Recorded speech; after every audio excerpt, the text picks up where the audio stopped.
Hello everyone, welcome back to my channel. This side Siddhi and आज की class में हम डिस्कस करने वाले हैं MHI 02।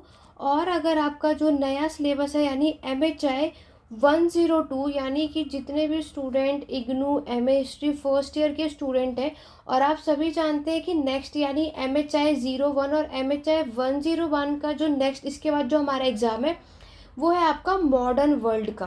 ठीक है, MHI 01 और MHI 101 का एग्ज़ाम आप सभी देकर आ चुके हैं।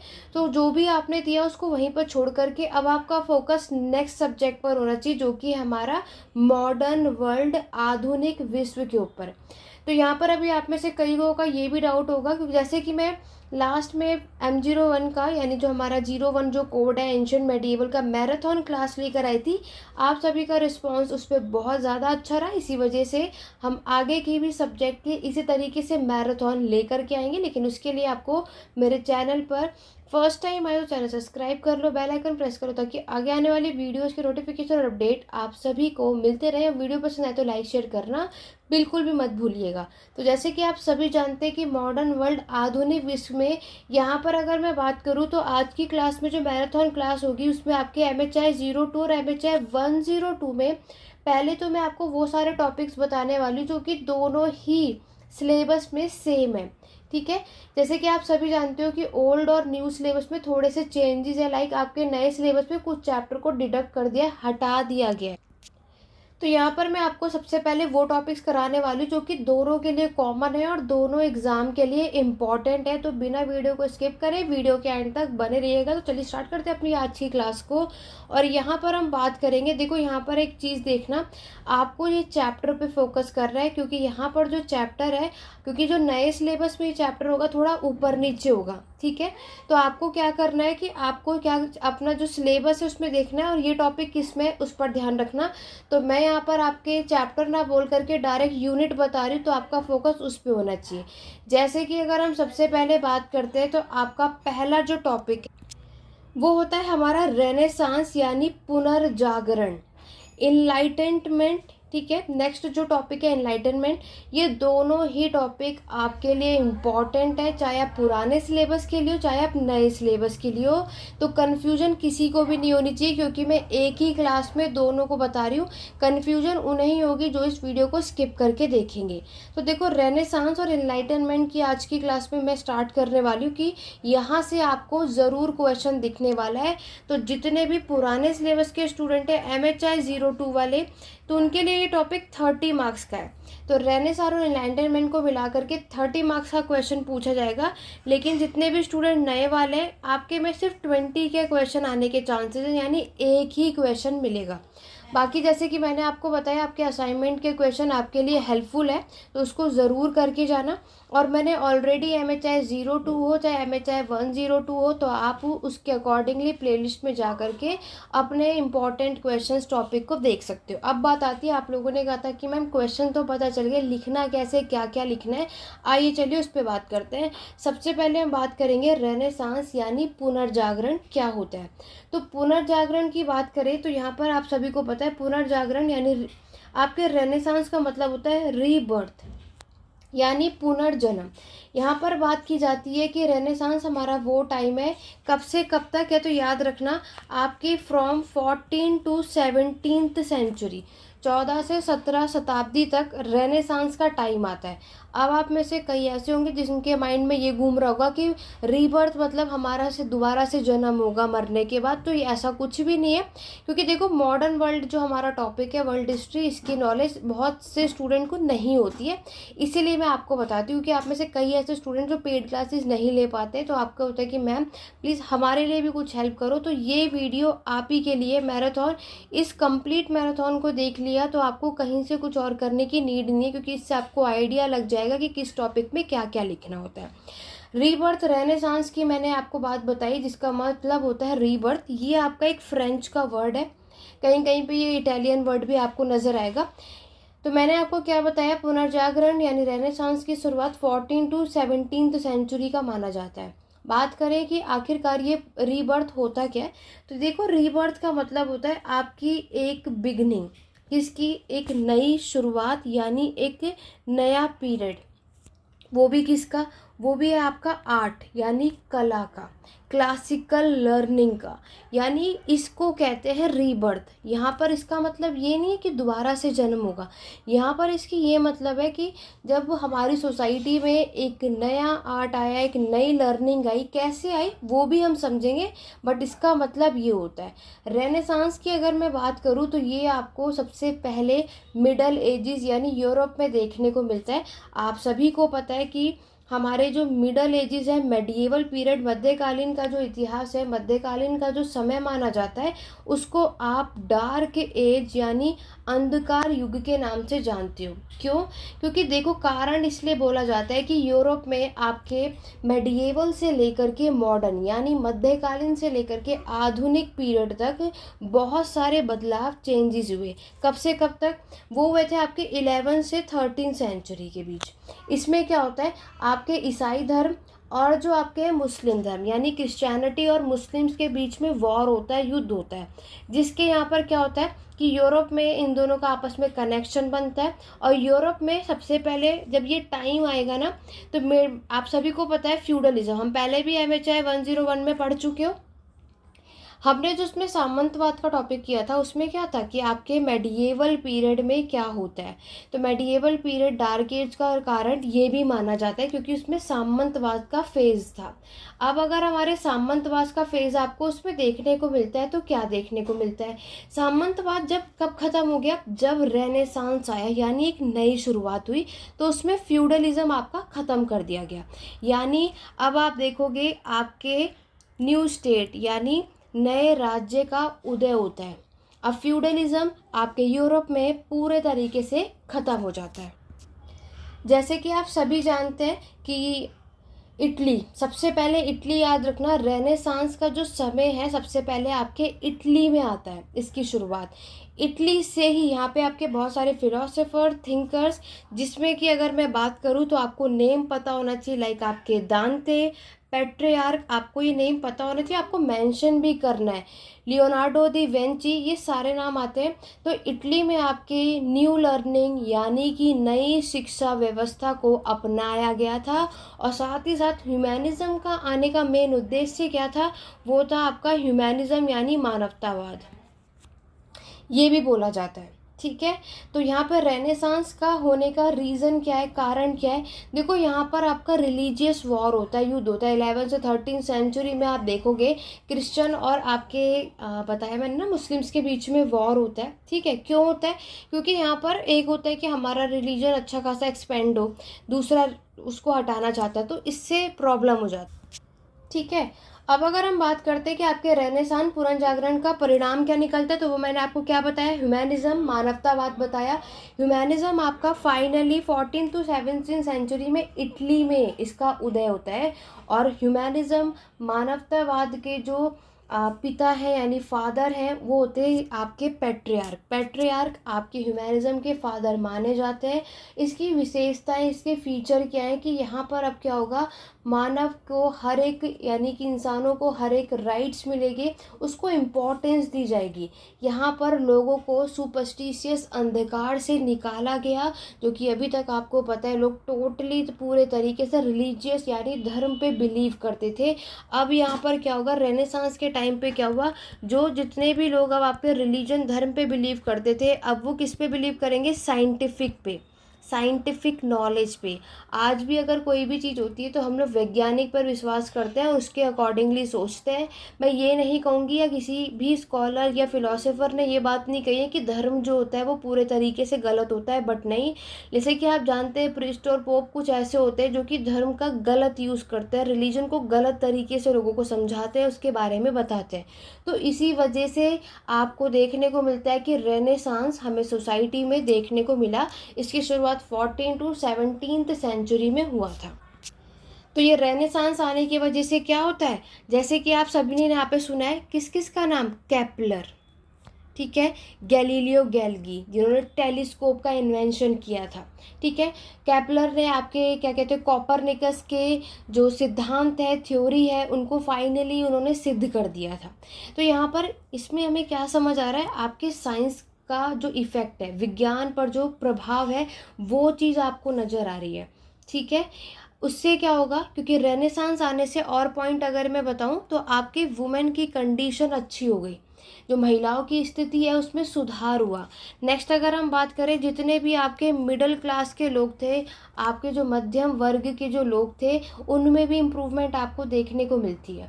तो ये सारी चीज़ें पॉसिबल किससे हुई? रेनेसांस के आने की वजह से। तो रेनेसांस का टॉपिक आपको ये करना है। नेक्स्ट अगर मैं बात करूँ इनलाइटनमेंट, देखो इनलाइटनमेंट पुनः यहाँ पे अगर मैं इनलाइटनमेंट प्रबोधन की अगर हम बात करते हैं, इसका मतलब क्या है? ज्ञान की प्राप्ति। जस्ट इसके ये कंटिन्यू कर, मतलब जस्ट ये इसकी आगे की बात है क्या? इनलाइटनमेंट की अगर हम बात करते हैं तो आप देखोगे इसकी शुरुआत 17th सेंचुरी में हुई। रेनेसांस का 14 to 17 में होता है, लेकिन इनलाइटनमेंट 17th सेंचुरी से शुरू हुआ और अच्छा खासा पीक पर 18th सेंचुरी में हो। अब अगर हम बात करें कि आखिरकार इनलाइटनमेंट था क्या, तो देखो यहाँ पे जब हमारा इनलाइटनमेंट आया तो ये वो टाइम था कि अब सोसाइटी में मिडल क्लास, एक नई क्लास का उदय होता है, जिसका अच्छा खासा आपके रेनेसांस पुनर्जागरण में कंट्रीब्यूशन होता है। यहाँ पर इनलाइटनमेंट का क्या मतलब होता है? इनलाइटनमेंट मतलब क्या है कि अब लोगों ने साइंटिफिक मेथड यूज़ करना शुरू किया। अब लोगों को अंधकार सुपरस्टिशियस से बाहर निकाला। किसने निकाला? हमारे कुछ फिलोसोफर्स आए थे जिनका नाम था मार्टिन लूथर, ये दोनों नेम याद रखने, और नेक्स्ट आपको याद रखना है जॉन कैल्विन। ये दो ऐसे फिलोसोफर हैं, ये इन दोनों ने आके चर्च के जो पोप होते हैं उनसे क्वेश्चन किया था, उनसे डिबेट पूछा था, और डिबेट ये पूरी कोशिश करी ताकि ये लोगों को ये समझ सके आखिरकार ये क्या होना चाहता है। क्योंकि आपको पता है कि उस टाइम पर क्या था, जितने भी सिर्फ जो प्रिस्ट या पोप होते थे वही लिटरेट पढ़े लिखे होते थे, बाकी कॉमन पीपल जो है इलिटरेट होते थे। तभी तो इतना सुपरस्टिशियस नज़र आया, क्योंकि बाकी लोग पूरे अंधविश्वासी थे, पूरे तरीके से आपके प्रिस्ट पोप चर्च के जो लोग होते हैं उन पर विश्वास करते थे। मार्टिन लूथर और जॉन कैल्विन ऐसे फिलोसोफर हैं जिन्होंने आपके चर्च के लोगों से डिबेट किया, क्वेश्चन पूछा कि अगर आप ये बात कह रहे हो तो इसका सॉल्यूशन बताओ, किस बेस पर कह रहे हो। इसी तरीके से आप देखते हो कि यहाँ पर दो ग्रुप आपको देखने को मिलता है। एक ग्रुप जिसे हम रिफॉर्मिस्ट यानी सुधारक कहते हैं, दूसरा जो ग्रुप होगा वो है नॉन रिफॉर्मिस्ट यानी गैर सुधारक। इसका मतलब क्या है? रिफॉर्मिस्ट में जो मैंने आपको मार्टिन लूथर और जॉन कैल्विन बताया वो आएंगे, और नॉन रिफॉर्मिस्ट में जो आपके चर्च है ना, पोप, ये सारे नॉन सुधारक है जो कि सुधार का काम कर नहीं रहे थे। तो यहाँ पर क्या हुआ कि इन दोनों में डिबेट चलती रही, और जिसको ये डिबेट कम से कम 30 सालों तक चली, और जिसे आज हम 30 ईयर वॉर के नाम से जानते हैं। तो यहाँ पर क्या होता है कि रिफॉर्मिस्ट जो है सॉल्यूशन क्या निकलता है, क्योंकि यहाँ पर देखो रिफॉर्मिस्ट को, जॉन कैल्विन को, इन सबको ये बात तो मार्टिन लूथर को समझ में तो आ रही थी कि ये आखिरकार यह कर क्या रहे। लेकिन देखो अब यहाँ पर क्या होता है, इनलाइटनमेंट ज्ञान की प्राप्ति अगर हम हो गई, लोगों को जागरूकता फैलाना है, तो उसके लिए क्या करना होगा? क्योंकि देखो अभी जो सोसाइटी है वो ये चर्च के लोग चला रहे हैं, अगर हम इनके अगेंस्ट जाकर लोगों में जागरूकता फैलाएंगे तो ऑब्वियस है ये लोग क्या करेंगे? अपने राज्य से बाहर भगा देंगे। उसके लिए क्या करना होगा कि हम इन्हीं की बातों में कह करके, इन्हीं की सारी चीज़ें कह करके और राज्य में रहेंगे और लोगों तक अवेयरनेस फैलाएंगे कि ये आखिरकार क्या क्या रहे। ठीक है, ये एक तरीका होता है अब लोगों तक सही बातें पर। अगर हम अगेंस्ट जा कर के करेंगे तो प्रॉब्लम होगी। तो इसीलिए आपके रिफॉर्मिस्ट और नॉन रिफॉर्मिस्ट के बीच में समझौता होता है, ट्रीटी साइन होती है। तो यहीं से हमारा इनलाइटनमेंट की शुरुआत होती है। इनलाइटनमेंट जब शुरू होता है तो यहाँ पर मैंने आपको क्या बताया, किस पे फोकस करना है। यहाँ पर इनका फोकस था आपके प्रोग्रेसिव पे, ठीक है, प्रोग्रेसिव पे था, ह्यूमैनिज्म मानवतावाद पे था, मैंने आपको बताया नॉलेज, अब लोगों को ज्ञान बांटना है, लोगों को समझाना है, लोगों में टेक्नोलॉजी लॉजिक लेकर के आना है कि अगर कोई कभी भी किसी से कोई बात कहे तो वो लॉजिक लगाए, उनकी बातों को ऑब्जर्व करे, ऐसे ही किसी की बातों को ना मान ले। ठीक है, इनलाइटन का मतलब ये होता है। उस टाइम पे रूस ने भी आपकी बुक्स लिखी थी, ठीक है, उनकी बुक का नाम था, रूस ने आपकी 2 बुक लिखी थी, एक बुक थी आपके सोशल कॉन्ट्रैक्ट और दूसरा था स्पिरिट ऑफ लॉ। तो बुक इन्होंने यहाँ पर लिखी जहाँ पर इनलाइटनमेंट आपके इनकरेज करता है थिंकर्स, किसके थ्रू? थिंकर्स, जो थिंकर्स होते हैं, जो रूलर्स होते हैं। यहाँ पर इनकी कोशिश थी कि अब ये किसको बढ़ाएं? वेस्टर्न थिंकर को। देखो इनलाइटनमेंट में इन शॉर्ट में देखो एट द एंड क्या होता है कि यहाँ पर ये पीस को लेकर के आना चाहते हैं, शांति को। अब ये क्या वो कैसे पॉसिबल है, क्योंकि यहाँ पर अब लोगों में जागरूकता फैलाने की तुम्हारे साथ गलत हो रहा है कि जो ये चर्च के लोग तुम्हें जो बोलते हैं कि हमारी पूजा वर्शिप करोगे तो भगवान तक पहुँच पाओगे, तो हमारी बातों को मानोगे तभी ये सब होगा, तो ऐसा कुछ नहीं है, ये सब तुम्हें बेवकूफ़ बना रहे हैं। तो यहाँ पर लोगों को जब ये बात समझ आ गई थी कि हमें इतने समय तक अंधकार में रखा गया, धोखा में रखा गया, अब लोगों का ये था कि वो क्या करना चाहते हैं, इन चर्च के लोगों को भगाना चाहते हैं। तो उसके लिए क्या करना होगा, देखो यहाँ पर फिलोसोफर ने बात तो माइंड में घुसा दी, क्या कि लोगों को कि आपको कोई भी कुछ भी बोलेगा तो आपको उसे ऑब्जर्व करना है, लॉजिक लगाना है, ऐसे उसे नहीं मानना है। अब वो कैसे होगा, तो देखो वो पॉसिबल है एजुकेशन यानी शिक्षा से। अगर आप पढ़े लिखे होंगे तभी जाकर के आपको वो चीज़ें समझ आएंगी कि आपके साथ गलत है या नहीं। देखो उस टाइम पर ऐसा होता था ना कि जो चर्च के लोग हैं इस तरीके की बुक वहाँ पे प्रिंट करवाते थे उस लैंग्वेज में जो टफ होती थी, ताकि कॉमन पीपल कभी उसे पढ़ ही ना सके। जब पढ़ ही नहीं पाएंगे तो नॉलेज ही नहीं होगी, और उन्हें यही नहीं पता होगा कि आज हम सोसाइटी में रहते हैं तो हमारे क्या क्या राइट्स, क्या क्या अधिकार है। समझ रहे हो आप लोग, तो ये सारी बातें आपको बतानी है। तो लोगों को जब यहाँ सब कुछ पता चली तो लोगों ने पढ़ाई करना शुरू करा, एजुकेशन यहाँ पे लेना शुरू किया, शिक्षा ग्रहण करना स्टार्ट किया, ताकि वो आगे जाकर उनके साथ कभी कोई गलत हो तो उन्हें चीज़ें पता चले। तो ये सारी चीज़ें हमारी इनलाइटनमेंट होती है कि फाइनली लोगों में जागरूकता, इनलाइटनमेंट हमने फैला दी। क्लियर हो गया, ये सब कुछ इसमें लिखना है। चलो ये दोनों टॉपिक दोनों में इंपॉर्टेंट है और दोनों के लिए भी इम्पॉर्टेंट है, मैंने आपको बता दिया। अब आगे बात करते हैं स्टेट की। स्टेट देखो, आप पुराने और नए सिलेबस में अलग अलग चैप्टर है, खुद से देख लेना, दोबारा से बता रही हूँ।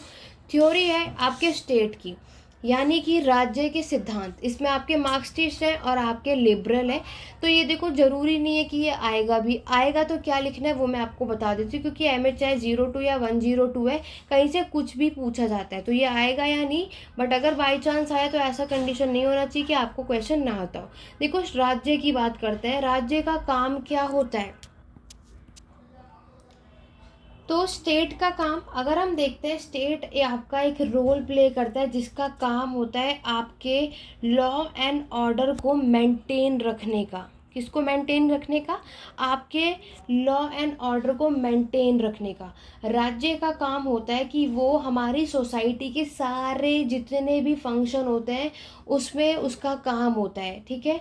अब अगर हम बात करें हमारी ह्यूमन हिस्ट्री में यानी मानव इतिहास में 3 फेजेस में हम पूरे इसको स्टेट को कवर अप करते हैं, जिसको आप प्री अग्रेरियन, अग्रेरियन और इंडस्ट्री के नाम से जानते हो, ठीक है।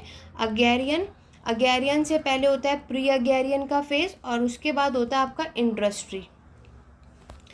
यानी कि अब स्टेट का मेंटेन का यहाँ पे देखो, स्टेट लॉ एंड ऑर्डर को तो मेंटेन करता ही है, के साथ में राज्य का काम होता है कि वो एक्सचेंज सिस्टम को भी मेंटेन रखे। जो भी और क्या काम होता है, लड़ाई झगड़े हो जाते हैं, सेटल डिस्प्यूट, यानी जो कभी जैसे किसानों में हो जाता है ना कि उसने मेरे लैंड पे एक्स्ट्रा थोड़ी खेती कर ली, उसने मेरा ये कुछ कर लिया, तो कोई भी इशू क्रिएट हो जाता है तो राज्य का काम होता है कि वो उस डिस्प्यूट को सॉल्व करे, ठीक है। तो राज्य को हम 3 चरणों में देखें तो प्री अग्रेरियन का मतलब है जब खेती की शुरुआत नहीं हुई थी तो क्या तब हमें स्टेट यानी राज्य की ज़रूरत होती है, बिल्कुल नहीं, क्योंकि तब हमारा हंटिंग गैदरिंग का टाइम था, तब लोग उस समय खुद ही एक जगह सेटल नहीं थे, तो राज्य का इंपॉर्टेंस का यहाँ पे कोई मतलब था नहीं, क्योंकि पूरे तरीके से आज़ादी थी। अग्रेरियन का फेज़ आया तो अग्रेरियन के फेज़ में क्या था, स्टेट था और नहीं भी था। यहाँ पर ऑप्शन होता है इनके पास, अगर स्टेट की नीड है, अगर वो चाहते हैं कि वो हमारे मैटर में इन्वॉल्व हो तो राज्य आएगा, अदरवाइज नहीं। इंडस्ट्री में अगर औद्योगिक की बात करूँ तो यहाँ पर क्या होता है, इंडस्ट्री में स्टेट होगा ही होगा, कोई भगा नहीं सकता, ठीक है। चलिए स्टेट तो हमने इंट्रोडक्शन के लिए समझ लिया। अब देखो लिबरल के क्या व्यूज़ हैं यहाँ पर, आपके जो उदारवादी हैं, जिसमें से सबसे पहले आते हैं आपके हॉब्स, ये याद करने पड़ेंगे। हॉब्स का क्या मानना है, हॉब्स ने सबने अपनी पावर, यानी हॉब्स का मानना था कि लोग जो है उन सबने अपनी पावर, अपने स्टेट को, अपना जो राइट है वो राज्य को दे दिए, इसीलिए हमारा जो स्टेट है वो और भी ज़्यादा पावरफुल हो गया, ठीक है।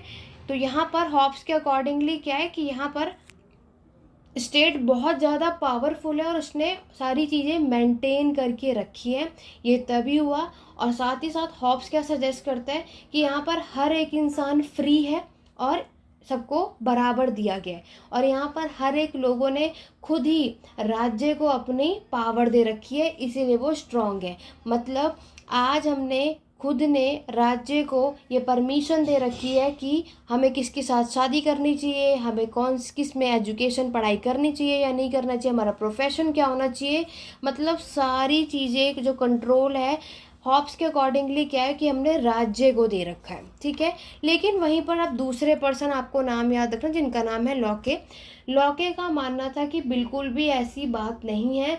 स्टेट जो है अगर लोगों ने उन्हें पावर दी है तो क्या करना है, तो उन्हें उसको मेंटेन करके रखना चाहिए। यहाँ पर लोगों के जो अधिकार है वो उन्हें मिल रहे हैं नहीं मिल रहे हैं, इस पर ध्यान देना है, ना कि किसी भी इंसान के कि हर एक चीज़ पे कंट्रोल करना है। तो ये बात गलत है। जैसे आज आप देखो, अभी प्राइम मिनिस्टर का इलेक्शन हुआ है और आप सभी को पता है कि मोदी जी जो है वो जीत चुके हैं। तो मोदी जी एक हॉब्स के अकॉर्डिंगली क्या मानना है कि हमने मोदी जी को पूरी तरीके से सारा राइट अधिकार दे दिया है कि हमें वो कंट्रोल कर सके, कि हमें कहाँ पे वर्क मिलना चाहिए, हमारा प्रोफेशन क्या होना चाहिए, हमारी सारी चीज़ें, ठीक है। वैकेंसी आए नहीं आए वो मोदी जी की मर्जी, क्योंकि इतनी पावर हम लोगों ने दे दी। बट लॉकी ने क्या बोला, बिल्कुल गलत।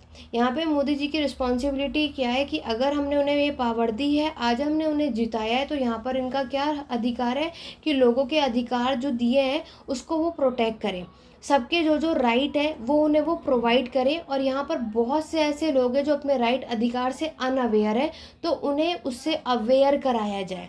तो ये लॉके का मानना था, ठीक है। मैंने आपको एग्जाम्पल के साथ बता दिया। नेक्स्ट जो लिबरल है उनका नाम था बेंथेहम, और आपको जेम्स मिल का नाम याद रखना है। जेम्स मिल का क्या मानना है, यहाँ पर उन्होंने बोला कि राज्य का काम क्या होता है कि लोगों की जॉब को सिक्योर करे, उन्हें एसेट्स, उनकी जो प्रॉपर्टी है हर एक को सेव करे, क्योंकि उस टाइम पे ज़्यादातर इलिटरेट पढ़े लिखे लोग नहीं होते थे, तो उनके साथ गलत चीज़ें हो जाती थी। तो उन्हें प्रोटेक्ट करने का काम किसका होता है, स्टेट का। उसके बाद नेक्स्ट आपको याद रखना है जे.एस. मिल का। जे.एस. मिल ने आपकी एक बुक लिखी थी, उनकी बुक का नाम था ऑन लिबर्टी। लिबर्टी में इन्होंने क्या बताया, ये ऐसे थिंकर थे जिन्होंने सिर्फ और सिर्फ आपके वुमेन के बारे में बात करी, उनके वोटिंग राइट की बात करी, जो कि अभी तक किसी भी फिलोसोफर ने नहीं की थी। वो चाहते थे कि वुमेन की सेफ्टी को लेकर के और वुमेन की वोटिंग राइट को लेकर के जे.एस. मिल ने अपनी इस बुक में बात करी थी। और जे.एस. मिल ने ही आपके डेमोक्रेसी को रिप्रेजेंट किया था। डेमोक्रेसी आज आपको पता है लोकतंत्र है, जहाँ पर हम सरकार बनाते हैं, हम गवर्नमेंट बनाते हैं। तो ये सारी चीज़ें बताई थी लिबरल ने, ठीक है। इसी तरीके से आपको मार्क्सिस्ट भी कर लेना है। अब आगे देखो, तो ये इनमें से कोई भी एक स्टेट का आएगा, या लिबरल आएगा या मार्क्सिस्ट आएगा। अगर स्टेट से क्वेश्चन आया तो ये ज़रूरी नहीं है कि वो आएगा ही आएगा, ठीक है।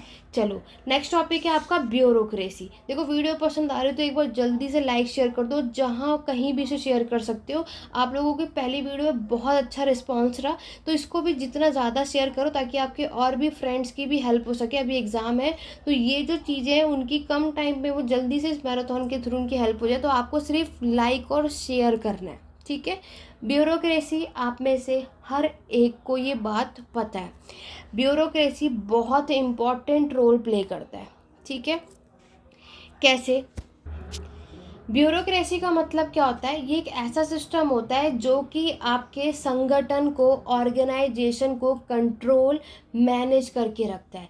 अब वो ऑर्गेनाइजेशन, वो संगठन कुछ भी हो सकता है, लाइक वो हमारा देश भी हो सकता है, वो हमारी कोई भी कंपनी भी हो सकती है, ठीक है, जहाँ पर ज़्यादा से ज़्यादा मात्रा में आपके लोग जो है वो एम्प्लॉयड देखने को मिलते हैं। मतलब यहाँ पर आपको एक पर्सन का नाम याद रखना है, मैक्स वेबर। मैक्स वेबर ने यहाँ पर ब्यूरोक्रेसी के बारे में डिफाइन तो नहीं किया, बट इसके कैरेक्टरिस्टिक्स को ज़रूर एक्सप्लेन करा। तो यहाँ पर मैक्स वेबर का क्या मानना था कि देखो ब्यूरोक्रेसी बहुत, क्योंकि यहाँ पर ये हमारे स्टेट के एडमिनिस्ट्रेशन को रेफरेंस करते हैं, ठीक है। मतलब यहाँ पर आखिरकार ब्यूरोक्रेसी में बात किसकी हो, देखो ब्यूरोक्रेसी की अगर मैं बात करूँ तो इसको अडॉप्ट किया गया था राज्य में, स्टेट ने 19th सेंचुरी में, ठीक है। डिक्टेटरशिप उस टाइम कंटिन्यू थी आपके राज्य में, लेकिन उसके बाद भी डेमोक्रेसी यहाँ पर फॉलो की गई। देखो ब्यूरोक्रेसी अगर मैं बात करूँ तो ये पूरे तरीके से आपके किस पर बेस्ड है, एडमिनिस्ट्रेशन सिस्टम पर, ठीक है। यहाँ पर क्या है कि बहुत सारे हिस्टोरियंस स्कॉलर ने बोला कि ब्यूरोक्रेसी, जैसे आप देखते हो ना जो IAS PCS, इन सब का कितना इंपॉर्टेंट रोल है, यही सब आपके ब्यूरोक्रेसी में आते हैं। तो यहाँ पर क्या है कि ऐसा बोला जाता है कि आज हम अगर ब्यूरोक्रेसी को नेगेटिव सेंस से देखें तो यहाँ पर आप करप्शन देखोगे, पार्शियलिटी देखोगे। तो ब्यूरोक्रेसी में ये भी होता है। आपने एक चीज़ देखोगे, कई ऐसे लोग होते हैं जो कि बिना एग्ज़ाम क्लियर करे, बिना कुछ इतना करे, डायरेक्टली एक इंटरव्यू देकर के और सिलेक्शन हो जाता है। क्यों? क्योंकि आपने देखा हो कि एक होता है ना फैमिली मेम्बर में कोई अगर पुलिस वाला है, तो वो अगर फैमिली में उसके ग्रैंडफादर भी वही थे, अब उनकी ग्रैंड मदर भी है या वही मदर भी है, तो पता लगा सन या डॉटर होगा तो उसको भी ईजिली से पोस्ट मिल जाती है। मैं उस टाइम की बात कर रही हूँ, आज भी कहीं पर ऐसी जगहों पर बहुत जगह ऐसा होता होगा, ठीक है, कि ज़रूरी नहीं है कि हर कोई एग्ज़ाम क्लियर करके उस जगह पर पहुंचता है, लेकिन आपने देखा कि ये जगह पे पार्शियलिटी, करप्शन आपको देखने को मिलती है। मैक्स वेबर ने क्या बताया कि ब्यूरोक्रेसी एडमिनिस्ट्रेशन में हमारी ह्यूमैनिटी, मानवतावाद की कमी है, लैक है, ठीक है। नेगेटिव में अगर हम देखें तो मैक्स वेबर ब्यूरोक्रेसी को क्या बोलते हैं कि जैसे कि अगर कोई घूस ले लेता है और अपने रिलेटिव को पावर दे देता है। मैंने आपको क्या बताया, पता लगा किसी ने एग्ज़ाम दिया और 1 नंबर से रह गया तो उसको पोस्ट नहीं मिली, लेकिन अगर वो उसके रिश्तेदार में है, कोई रिलेटिव में, तो उसको सिलेक्शन हो जाए। तो आप समझ रहे हो, तो ये होते हैं गलत तरीके, ठीक है। ब्यूरोक्रेसी का मतलब क्या है कि यहाँ पर हम डिसीजन लेते हैं। ये एक आपका एडमिनिस्ट्रेशन सिस्टम है जिसके लिए हायर एजुकेशन आपको लेना पड़ता है, तब जाकर हम इसके मेंबर बन पाते हैं। तो ये ब्यूरोक्रेसी में लिखना है अगर आपके एग्जाम में ये क्वेश्चन पूछा जाएगा तो। आगे बढ़ेंगे, नेक्स्ट क्वेश्चन जो टॉपिक है डेमोक्रेसी यानी लोकतंत्र। ये नए और पुराने सिलेबस दोनों के लिए इम्पोर्टेंट है, यहाँ से क्वेश्चन आ जाएगा। अगर आया तो क्या लिखना है वो समझो। देखो लोकतंत्र, इसमें कोई बताने की बात है नहीं, सभी को पता आज के टाइम पर लोकतंत्र है यानी फ्रीडम, यानी आज़ादी है। आज सारी पावर लोगों के हाथ में, वो सरकार बनाते जो मैंने अभी आपको बता ही दिया। तो फ्रीडम के अलावा अगर आप देखोगे तो डेमोक्रेसी में क्या है, आपके फ्रीडम और जस्टिस यानी इंसाफ मिलता है। डेमोक्रेसी हम आज ये कह सकते हैं कि ये आपका एक पॉजिटिव है ना। आज के टाइम पर अगर हम बात करें तो यहाँ पर लोगों को जो उनकी डिज़ायर होती है वो सारी चीज़ों पे फोकस किया जाता है, ठीक है। डेमोक्रेसी में आपको ये बताना है। देखो ये क्वेश्चन अगर आएगा तो अगर आज हम पूरे डेमोक्रेसी लोकतंत्र की स्टोरी देखें आपके मॉडर्न वर्ल्ड के अंदर, तो यहाँ पर आप देखते हो कि कैसे किस तरीके से मोनार्की, राजतंत्र से डेमोक्रेसी लोकतंत्र पे हम आते हैं। ये देखो, ये हमारा वो टाइम है जब हमारी सोसाइटी में इंडस्ट्रियल रेवोल्यूशन की शुरुआत होती है, ठीक है। ब्रिटेन में भी बहुत सारे बदलाव आए, इंडस्ट्रियल रेवोल्यूशन की शुरुआत हो जाती है 18th सेंचुरी में। उसके बाद फ्रांस हुआ, अमेरिका हुआ, हर जगह पॉलिटिकल रेवोल्यूशन हमें देखने को मिलता है, ठीक है। फ्रांस रेवोल्यूशन आपने देखा ही कि आपकी जो फ्रांस की क्रांति हुई थी 1789 में, और उसमें भी डेमोक्रेसी लाया गया। आपके एग्जाम में फ्रेंच रेवोल्यूशन का लीगेसी पूछा जाता है, तो मैंने आपको क्या बताया था कि जब उसमें डेमोक्रेसी आती है तो उसमें आपकी लिबर्टी, इक्वालिटी और फ्रेटर्निटी आया ना, ये सब। तो यही सब आपको सारी बातें डेमोक्रेसी में लिखना है कि जब डेमोक्रेसी किसी भी जगह आती, चाहे वो फ्रांस हो, चाहे वो आपका यूरोप हो, चाहे वो आपका ब्रिटेन हो, कहीं पर भी हो। आज अगर हम कहीं देखें तो कम से कम 4 मिलियन यानी 4 मिलियन मेल सिटीजन ऐसे हैं जिन्होंने 1791 में राइट टू वोट, वोट का अधिकार जीता था। क्योंकि पहले आपको पता है, पहले तो वोट देना अलाउड नहीं था। दूसरा, वोट सिर्फ पहले कौन कर सकते, जितने भी अपर क्लास के लोग होते, जिनके पास प्रॉपर्टी होती थी वो। फिर धीरे धीरे इन लोगों ने स्टार्ट किया, तो फिर बाद में और भी लोग स्टार्ट हुए। तो 79 में आप देखोगे कि यहाँ पर फ्रांस ने भी बहुत सारी चीज़ें सफ़र की थी, और तब जाकर हमारे 1791 में उन्हें ये चीज़ें मिली। ये रेवोल्यूशन आपको मिलता है ना 1791 में, राइट टू वोट यानी वोट का अधिकार इन्हें यहाँ पर देखने को मिलता है, इन्हें ये सारी चीज़ें मिल जाती हैं। तो ये बातें आपको बतानी है डेमोक्रेसी के अंदर। तो डेमोक्रेसी यानी आपके चाहे यूरोप में हो, यूरोप में भी हमें देखने को मिलता है कि डेमोक्रेसी लोकतंत्र की शुरुआत होती है। और इससे क्या होगा, अब आपके इंडस्ट्रियल कैपिटलिज्म में भी एक नई क्लासेस क्रिएट हो जाती है, ठीक है। यहाँ पर अभी तक जो पावर थी पूरे तरीके से किसके हाथों में थी, जिसके पास लैंड होती थी, जो उसका ओनर होता था। जैसे कि आपकी ज़मींदार की बात देख लो, इसमें तो कोई डाउट नहीं है। इसी तरीके से आपको डेमोक्रेसी की ये सारी बातें बतानी है, ठीक है। यहाँ पर आपके कुछ इतिहासकार, कुछ हिस्टोरियन सजेस्ट करते हैं कि डेमोक्रेसी की अगर हम बात करें तो अच्छा खासा 17th से 19th सेंचुरी में आपको देखने को मिलता है, ठीक है। यहाँ पर आपके जितने भी मिडिल और वर्किंग क्लासेस है के लोग हैं, इनको ज़्यादातर इनके पॉलिटिकल राइट्स जो थे वो सारी चीज़ें इन्हें मिली। डेमोक्रेसी का मतलब क्या है, मोनार्की से डेमोक्रेसी आने में सोसाइटी में बहुत बड़ा इसका असर पड़ेगा, इफेक्ट पड़ेगा, ये बात आप भी जानते हो, ठीक है।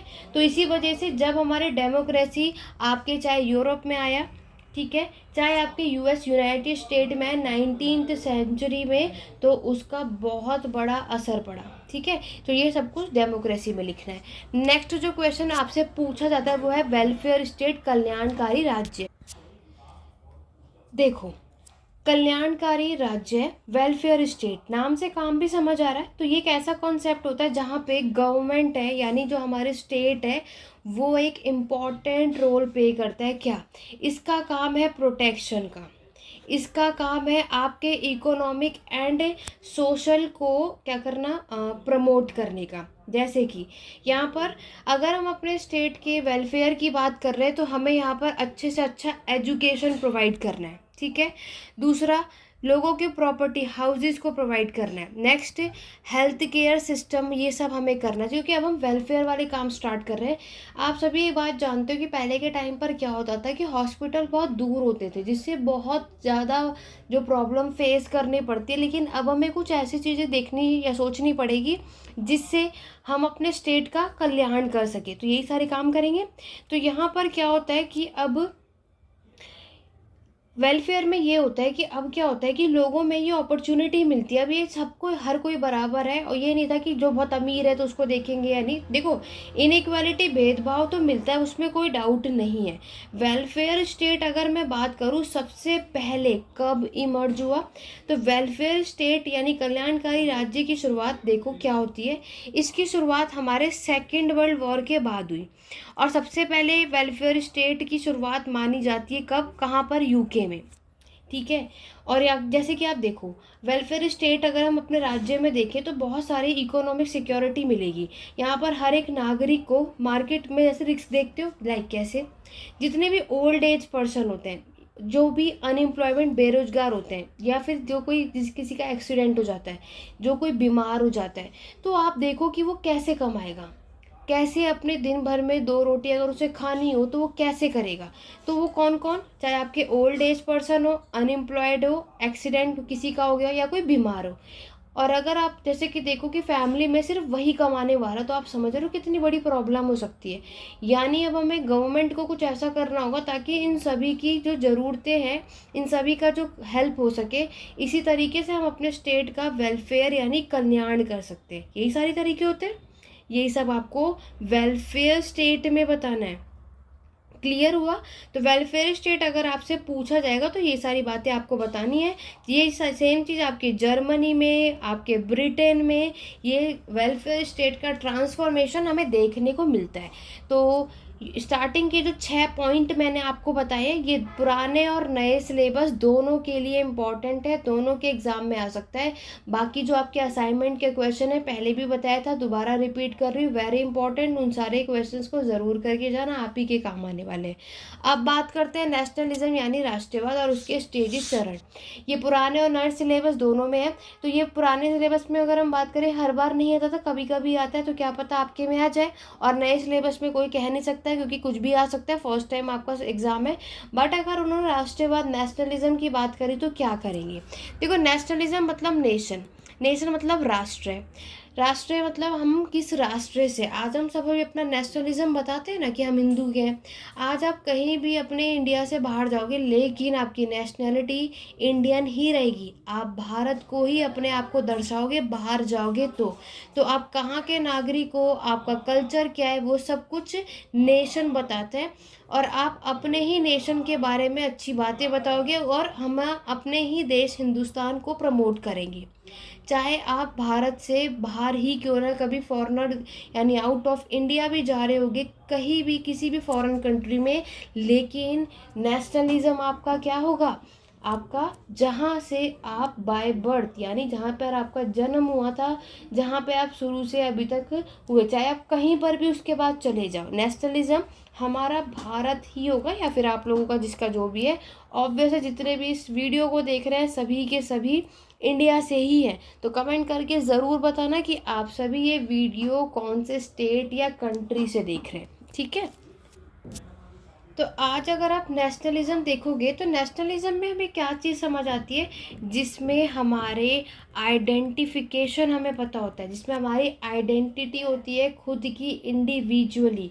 यही हम इस किसको दिखा परफॉर्म करते हैं, किसको शो करते हैं, अपने नेशन को यानी कि अपने राष्ट्र को, ठीक है।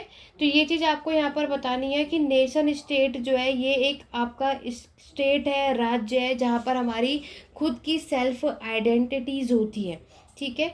और यहाँ पर अगर आप देखते हो तो हमारे नेशन स्टेट में हर एक चीज़ यहाँ पर लाइक जैसे डेमोक्रेसी है, तो सबके लिए आज आप देखो कि आज अगर हमारा देश है तो यहाँ पर अलग डिफरेंट कल्चर है, हर कोई सबका डिफरेंट ड्रेस कोड होता है, डिफरेंट लैंग्वेज होता है सब इंडिया की, लेकिन आपको क्या नज़र आ रहा है, सब अलग। फ्रांस में देखो, फ्रांस में क्या होता है, एरिक हॉब्सबर्न ने यहाँ पर बात कही थी, ठीक है। एरिक हॉब्सन का मानना था कि जो स्टेट है हमारे किसका, फ्रांस नेशन का, फ्रांस तो है वो, लेकिन वहाँ पर फ्रांस नेशनलिज्म नहीं था, ठीक है। वो इमर्ज तो हुआ था फ्रांस, लेकिन वो ख़त्म हो गया था 19th सेंचुरी में।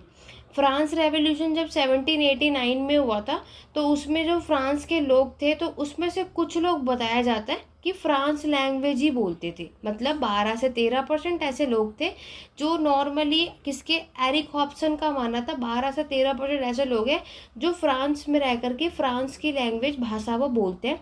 लेकिन जब हमारा इटली का यूनिफिकेशन हुआ था तो उस टाइम पर आप देखोगे कि ज़्यादातर लोग इटली भाषा में बात कर रहे थे, ठीक है। तो यहाँ पर आपने क्या देखा कि दो अलग अलग, फ्रांस में तो है लेकिन वो इटली की भाषा भी बोल रहे हैं, फ्रांस की भी बोल रहे हैं। तो ये सारी बातें फ्रांस के बारे में आपको किसने बताई, एरिक हॉब्सबर्न की। तो जैसे कि मैंने आपको पहले भी बताया था, जो भी हिस्टोरियंस स्कॉलर्स के नेम याद कर सको बहुत अच्छी बात है, एग्ज़ाम में आपके ही काम आते हैं जब हम ये चीज़ें लिखते हैं। स्टोरीज तो सब लिख देते हैं, लेकिन बात आती है मेन चीज़ों की और आपके जो हम अपने स्टोरियंस और स्कॉलर्स के नेम बता सकें, ठीक है।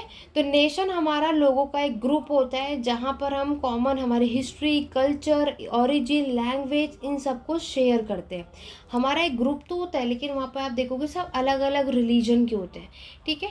सबका अलग धर्म होगा, सबकी अपनी लैंग्वेज होगी, सबका अपना कल्चर होगा। यही होता है हमारा नेशनलिज्म यानी नेशन और स्टेट। जो अगर ये सारी बातें एग्जाम में पूछी जाएंगी तो आपको बतानी है कि नेशनलिज्म आखिरकार होता क्या है। अब आगे बढ़ते हैं। नेक्स्ट अगर हम बात करते हैं, नेक्स्ट टॉपिक है आपका, ये देखो ये कमर्शियल कैपिटलिज्म जो आप देख रहे हो, ये MHI 102 का सिलेबस में नहीं है, ये सिर्फ पुराने सिलेबस में है जिसे हम MHI 02 कहेंगे और वेरी इंपॉर्टेंट है, जहाँ पर आपको बताना है, क्वेश्चन आता है transition to feudalism to capitalism, ठीक है। तो ये वाली टॉपिक के लिए आपको क्या करना है, आपने मैराथन क्लास में देख सकते हो, वरना इन शॉर्ट में मैं आपको बता देती हूँ। कमर्शियल कैपिटलिज्म, फ्यूडलिज्म से कैपिटलिज्म में वो बताना है जब लोगों के सामंतवाद से लेकर के कैपिटलिज्म जब मशीन आ चुकी थी, तो उसमें सामंतवाद जब लोग हाथों से काम करते थे, लोगों का एक्सप्लॉइट, शोषण होता था, लेकिन अब कैपिटलिज्म की शुरुआत होती है तो पूंजीवाद, तो उसमें क्या फ़र्क आता है सोसाइटी पर, उसका क्या इफेक्ट रहता है, ये सारी बातें आपको लिखनी है। बाकी कमर्शियल कैपिटलिज्म का जो टॉपिक है 102 के सिलेबस में नहीं है, ये सिर्फ 02 यानी पुराने सिलेबस में है, और ये क्वेश्चन पुराने सिलेबस में मैक्सिमम रिपीट होता है। तो यहाँ पर मैंने आपसे जैसे कहा था कि पहले वो क्वेश्चन पे बात करेंगे जो आता ही आता है। अब देखो, इंडस्ट्रियल और कैपिटलिस्ट इंडस्ट्रियलाइजेशन, यहाँ से ज़रूर क्वेश्चन आएगा। एक क्वेश्चन चाहे पुराना हो सिलेबस, चाहे आपका नया सिलेबस हो, दोनों के लिए ही ये टॉपिक इम्पॉर्टेंट है। दोनों में से एक क्वेश्चन भी आ सकता है या फिर दोनों ही टॉपिक को मर्ज करके पूछा जा सकता है। तो हो सके तो कैपिटलिस्ट इंडस्ट्रियलाइजेशन और सोशलिस्ट इंडस्ट्रियलाइजेशन को आप सभी पढ़ कर जाएंगे। और आप में से अभी भी किसी को नोट्स लेना है, ऑब्वियसली क्लास लेने का टाइम तो है नहीं, मैराथन सेशन हमने कर लिया है, तो आप इस नंबर पे कांटेक्ट करके नोट्स ले सकते हो, जो कि आपके लिए बिल्कुल ही सफिशिएंट होगा एग्ज़ाम के लिए। अब हम बात करते हैं पहले आपके कैपिटलिस्ट इंडस्ट्रियलाइजेशन।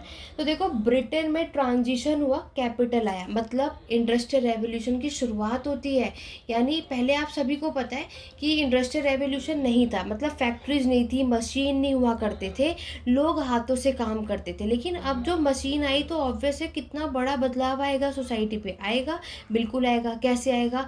जैसे देखो, पहले अगर हम, ऐसे आपको पता है, बुक पहले लिखी जाती थी आपकी मैन्युस्क्रिप्ट पांडुलिपि पर, लेकिन अब क्या होगा, मशीन आ गई। अब हम एक ही टाइम पर इतनी सारी बुक को प्रिंट कर सकते हैं कि आपकी बहुत सोसाइटी पर उसका इफेक्ट पड़ेगा या नहीं पड़ेगा, पड़ेगा। ठीक है, तो यहाँ पर हम क्या देखते हैं कि आपके कैपिटलिस्ट इंडस्ट्रियलाइजेशन यानी इसकी शुरुआत होने से कितना कुछ बदलाव आया। सोशल हिस्ट्री अगर हम बात करते हैं, क्योंकि अब सोसाइटी में इस पर असर पड़ेगा। ठीक है, आपको एक पर्सन का नाम याद रखते हो, जे फोस्टर उनका नाम था, या फिर ईयर थॉम्पसन भी नाम है। इन लोगों ने आपके कमर्स कैपिटलिज्म इंडस्ट्रियलाइजेशन के बारे में बताया। यहाँ पर आपको एक पर्सन का नाम याद रखना जिसका नाम था मुसोन। इन्होंने सर्वे किया था और एक बुक लिखी थी, इनकी बुक का नाम था the growth of British industry, ये इनकी बुक का नाम है। ये इन्होंने यहाँ पर बुक लिखी थी और यहाँ पर अपनी सारी चीज़ें बताई थी, जैसे कि इंडस्ट्रियलाइजेशन का जब फेज़ है ना, तो इन लोगों ने सेंसस, जनगणना के बारे में बताया। जनगणना आपको पता है ये हुई थी 1951 में, और यहाँ पे हर 10 सालों में सेंसस, जनगणना होती है, जहाँ पर आपके ये चीज़ें एनालाइज की जाती है कि उस टाइम पर कितने लोग एम्प्लॉयड थे, रोजगार थे। ठीक है, उन सबका एक पैटर्न बनाया गया, कितने लोग क्राफ्टमैन है, कितने लोग लेबर का काम करते हैं, कितने लोग सर्वेंट का काम करते हैं, तो ये कितने लोग आपके फैक्ट्रीज में काम करते हैं। तो इन सब का एक सेंसस, जनगणना बनाया गया था। ये सारी बातें आपको बतानी है कैपिटलिज्म में। तो आपके कैपिटलिस्ट और सोशलिस्ट ये दोनों को मर्ज करके पूछा जाएगा। देखो तब क्या, देखो कैपिटलिस्ट हमारे हिस्ट्री की सबसे पहला स्टेज होता है, पहला चरण होता है, जहाँ पर मैंने आपको क्या बताया, टेक्नोलॉजी आती है हमारी। ठीक है, जहाँ पर आपकी नई मशीन आई, जहाँ पर अभी तक इंसान काम कर रहे थे अब मशीनें करेंगी, ये रोल प्ले करता है, बहुत इंपॉर्टेंट रोल है। यहाँ पर अब आप क्या देखोगे कि अब आपको क्या देखने को मिलता है, मॉडर्न इंडस्ट्री। ठीक है, आधुनिक आपकी इंडस्ट्री की बात हो रही है, एक फैक्ट्री सिस्टम आपको यहाँ पर देखने को मिलेगा। यहाँ पर कैपिटल प्रोडक्शन आया, कॉपरेशन आया, मैन्युफैक्चरिंग अब आपको यहाँ पर देखने को मिलती है। तो बिल्कुल है कि इसका असर तो हमें यहाँ पर देखने को मिलता है। ठीक, अब यहाँ पर क्या होता है कि अगर हम देखते हैं कि इंडस्ट्रियल रेवोल्यूशन आने की वजह से आपके एक पर्सन का नाम था जिनका नाम था डेविड लेंट्स। डेविड लेंस ने बताया कि टेक्नोलॉजी आने की वजह से, किसी वजह से टेक्नोलॉजी आई, इंडस्ट्रियल रेवोल्यूशन जो आज आया, यानी कि आज जो भी काम है सब किसके भरोसे हो रहा है, किसके अकॉर्डिंग हो रहा है, इंडस्ट्री पे सारे काम चल रहे हैं, और इसी से ही लोगों का जो रियल टाइम है वो बच रहा है। अब वो मैक्सिमम जो टाइम दे पा रहे हैं, काम कर पा रहे हैं। और अब आप एक चीज़ देखो कि पॉपुलेशन इतनी हो रही है, देखो पॉपुलेशन बढ़ेगी, बहुत सारे लोगों में इतनी दिमाग होता है कि वो टेक्नोलॉजी इन्वेंट कर रहे हैं, डेवलप कर रहे हैं, तभी तो आज हम इतने आगे तक पहुँचे हैं। ठीक है, यहाँ पे सोसाइटी में देखो कि इक्वली लेबर ने भी बहुत कुछ अचीव किया था। सोशलिस्ट पैटर्न पे अगर हम देखते हैं तो यहाँ पर ऐसा बोला जाता है कि बहुत सारे लोग फेल हो जाते हैं, लाइक जैसे कि जो पेस्टोरलिज्म, पशुपालन का काम करते हैं, चाहे वो गोट हो, काव हो, कैटल्स हो, कुछ भी हो, है ना। तो यहाँ पर कुछ स्टार्टिंग में ज़रूर सबको प्रॉब्लम आई थी जब उन्हें इंडस्ट्री में कैपिटल का यूज़ करने को मिला, लेकिन धीरे धीरे आपको पता है कि स्टार्टिंग में हमें कोई भी चीज़ करने में प्रॉब्लम आती है अगर हम उसके बारे में ना पता हो, लेकिन ऐसी कोई चीज़ नहीं होती जो हम ना कर सकें।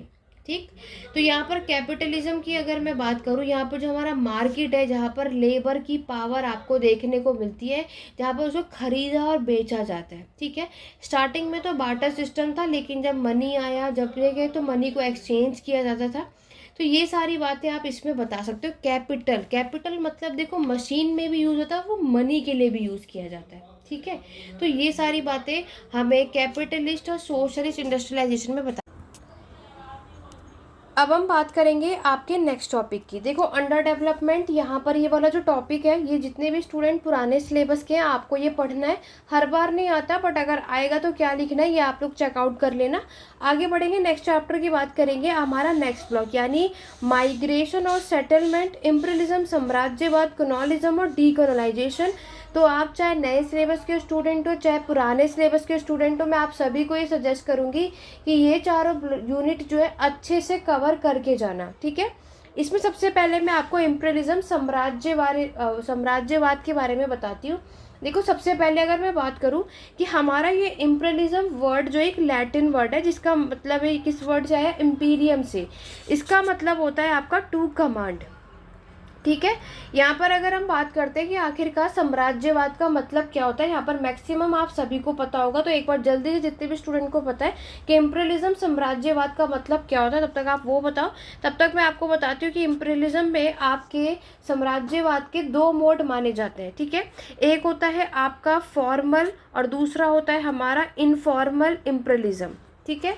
देखो यहाँ पर अगर हम साम्राज्यवाद की बात करते हैं तो इम्पीरियलिज्म का मतलब होता है आपका कि यहाँ पर कोई भी कंट्री दूसरी कंट्री को जब कॉन्कर करके अपनी कंट्री में मर्ज कर लेता है, यानी कि कोई भी देश सामने वाले देश से अगर उस दूसरे वाले देश को जीत करके अपने देश में या अपने राज्य में मिला लेता है, उसे कहते हैं साम्राज्यवाद। जैसे ब्रिटिशर्स हैं, ब्रिटिशर्स ने मान लो कि बहुत दूसरी कंट्री पर अटैक करा और वो जीत गए और उन्होंने सामने वाली कंट्री को कॉन्कर करके अपना रूल बना लिया, अपना कंट्रोल उस पर बना लिया, उसको कहते हैं साम्राज्यवाद, ठीक है। तो इम्पीरियलिज्म हमारी एक ऐसी पॉलिसी होती है जहाँ पर जो कोई भी रूलर या कोई भी कंपनी या आपकी कोई भी कंट्री जो है अपने साम्राज्य का, अपने देश का विस्तार करती है, ठीक है। चाहे वो कोई भी कंट्री हो, चाहे वो कोई भी टेरिटरी हो, और उस पर अपने सामने वाले देश पर भी अपना कंट्रोल बना लेती है, चाहे वो उसका इकोनॉमिक कंट्रोल ही क्यों ना हो। ये होता है हमारा इम्पीरियलिज्म। अब देखो फॉर्मल और इनफॉर्मल का डिफरेंस क्या होता है। फॉर्मल का मतलब होता है कि यहाँ पर हमने डायरेक्टली अनेक्स कर लिया, मतलब हमने सामने वाले पे डायरेक्ट अटैक करा और डायरेक्टली हमने उसकी देश को, उसकी टेरिटरी पर उसको अनेक्स करके डायरेक्ट वहाँ पे हम रूल करना स्टार्ट कर दिया। लेकिन इनडायरेक्ट रूल की अगर हम बात करें तो यहाँ पर बोल सकते हैं कि ये इंडिपेंडेंट होते हैं, ठीक है। तो लीगली अगर हम बात करें तो यहाँ पर सिर्फ ये किस पे, आपके पॉलिटिकल पे डिपेंड होते हैं, ये याद रखना। लाइक अगर हम बात करें तो इसमें हमारे जैसे Portuguese, Spain, Britain, France, Germany, ये कुछ देश आपको देखने को मिलते हैं। ये सब कुछ आपको इम्पीरियलिज्म में बताना है, ठीक है। इम्पीरियलिज्म का मतलब मैंने आपको बता दिया कि अगर आपको करना है तो आपको क्या क्या चीज़ें इसमें बता सकते हो। यहाँ पर आप देखोगे कि इस इम्पीरियलिज्म को समझने के लिए हमारे पास और क्या तरीका होता है। एक होता है आपका इकोनॉमिक यानी आर्थिक, दूसरा होता है पॉलिटिकल यानी राजनीतिक। तो यहाँ पर आपके इम्पीरियलिज्म को समझाने के लिए इकोनॉमिक के बारे में बताया जिसने, उसका नाम था लेनिन, ठीक है। दूसरा नाम आप याद रख सकते हो, रोज़ा। इसी तरीके से मैं बात करूँ आपके पॉलिटिकल के बारे में, तो इनके बारे में बात किया है आपके रॉबिन्सन ने, ठीक है, ये नाम याद कर सकते हो। तो इकोनॉमिक के बेस पर यहाँ पर आपके हॉब्सन ने, लेनिन ने ये चीज़ें यहाँ पर एक्सप्लेन करी और ये सारी बातें बताई कि किस तरीके से 1500 में यूरोप में आपने जैसे ओटोमन एम्पायर की शुरुआत हुई, चाइना जो है आपके, और इंडिया हुआ, ये सब मुगल्स के कंट्रोल में आ जाते हैं और ये वो समय है जिसको आपका डेवलपमेंट का स्टेज माना जाता है, ठीक है। इसी तरीके से डच हुआ, फ्रांस हुआ, इंग्लिश हुआ, ये सब के सब आए, जो कि स्पेन और पोर्चुगीज, सबका कंट्रोल आपको देखने को मिलता है, ठीक है। जैसे कि आप सभी जानते हो कि हमारे देश में, इंडिया में यूरोपियन कंट्रीज आए थे ऑलरेडी, आप MHI 101 या 01 में पढ़कर आ चुके हो, तो ये सारी बातें आपको कवर करनी है, ठीक है।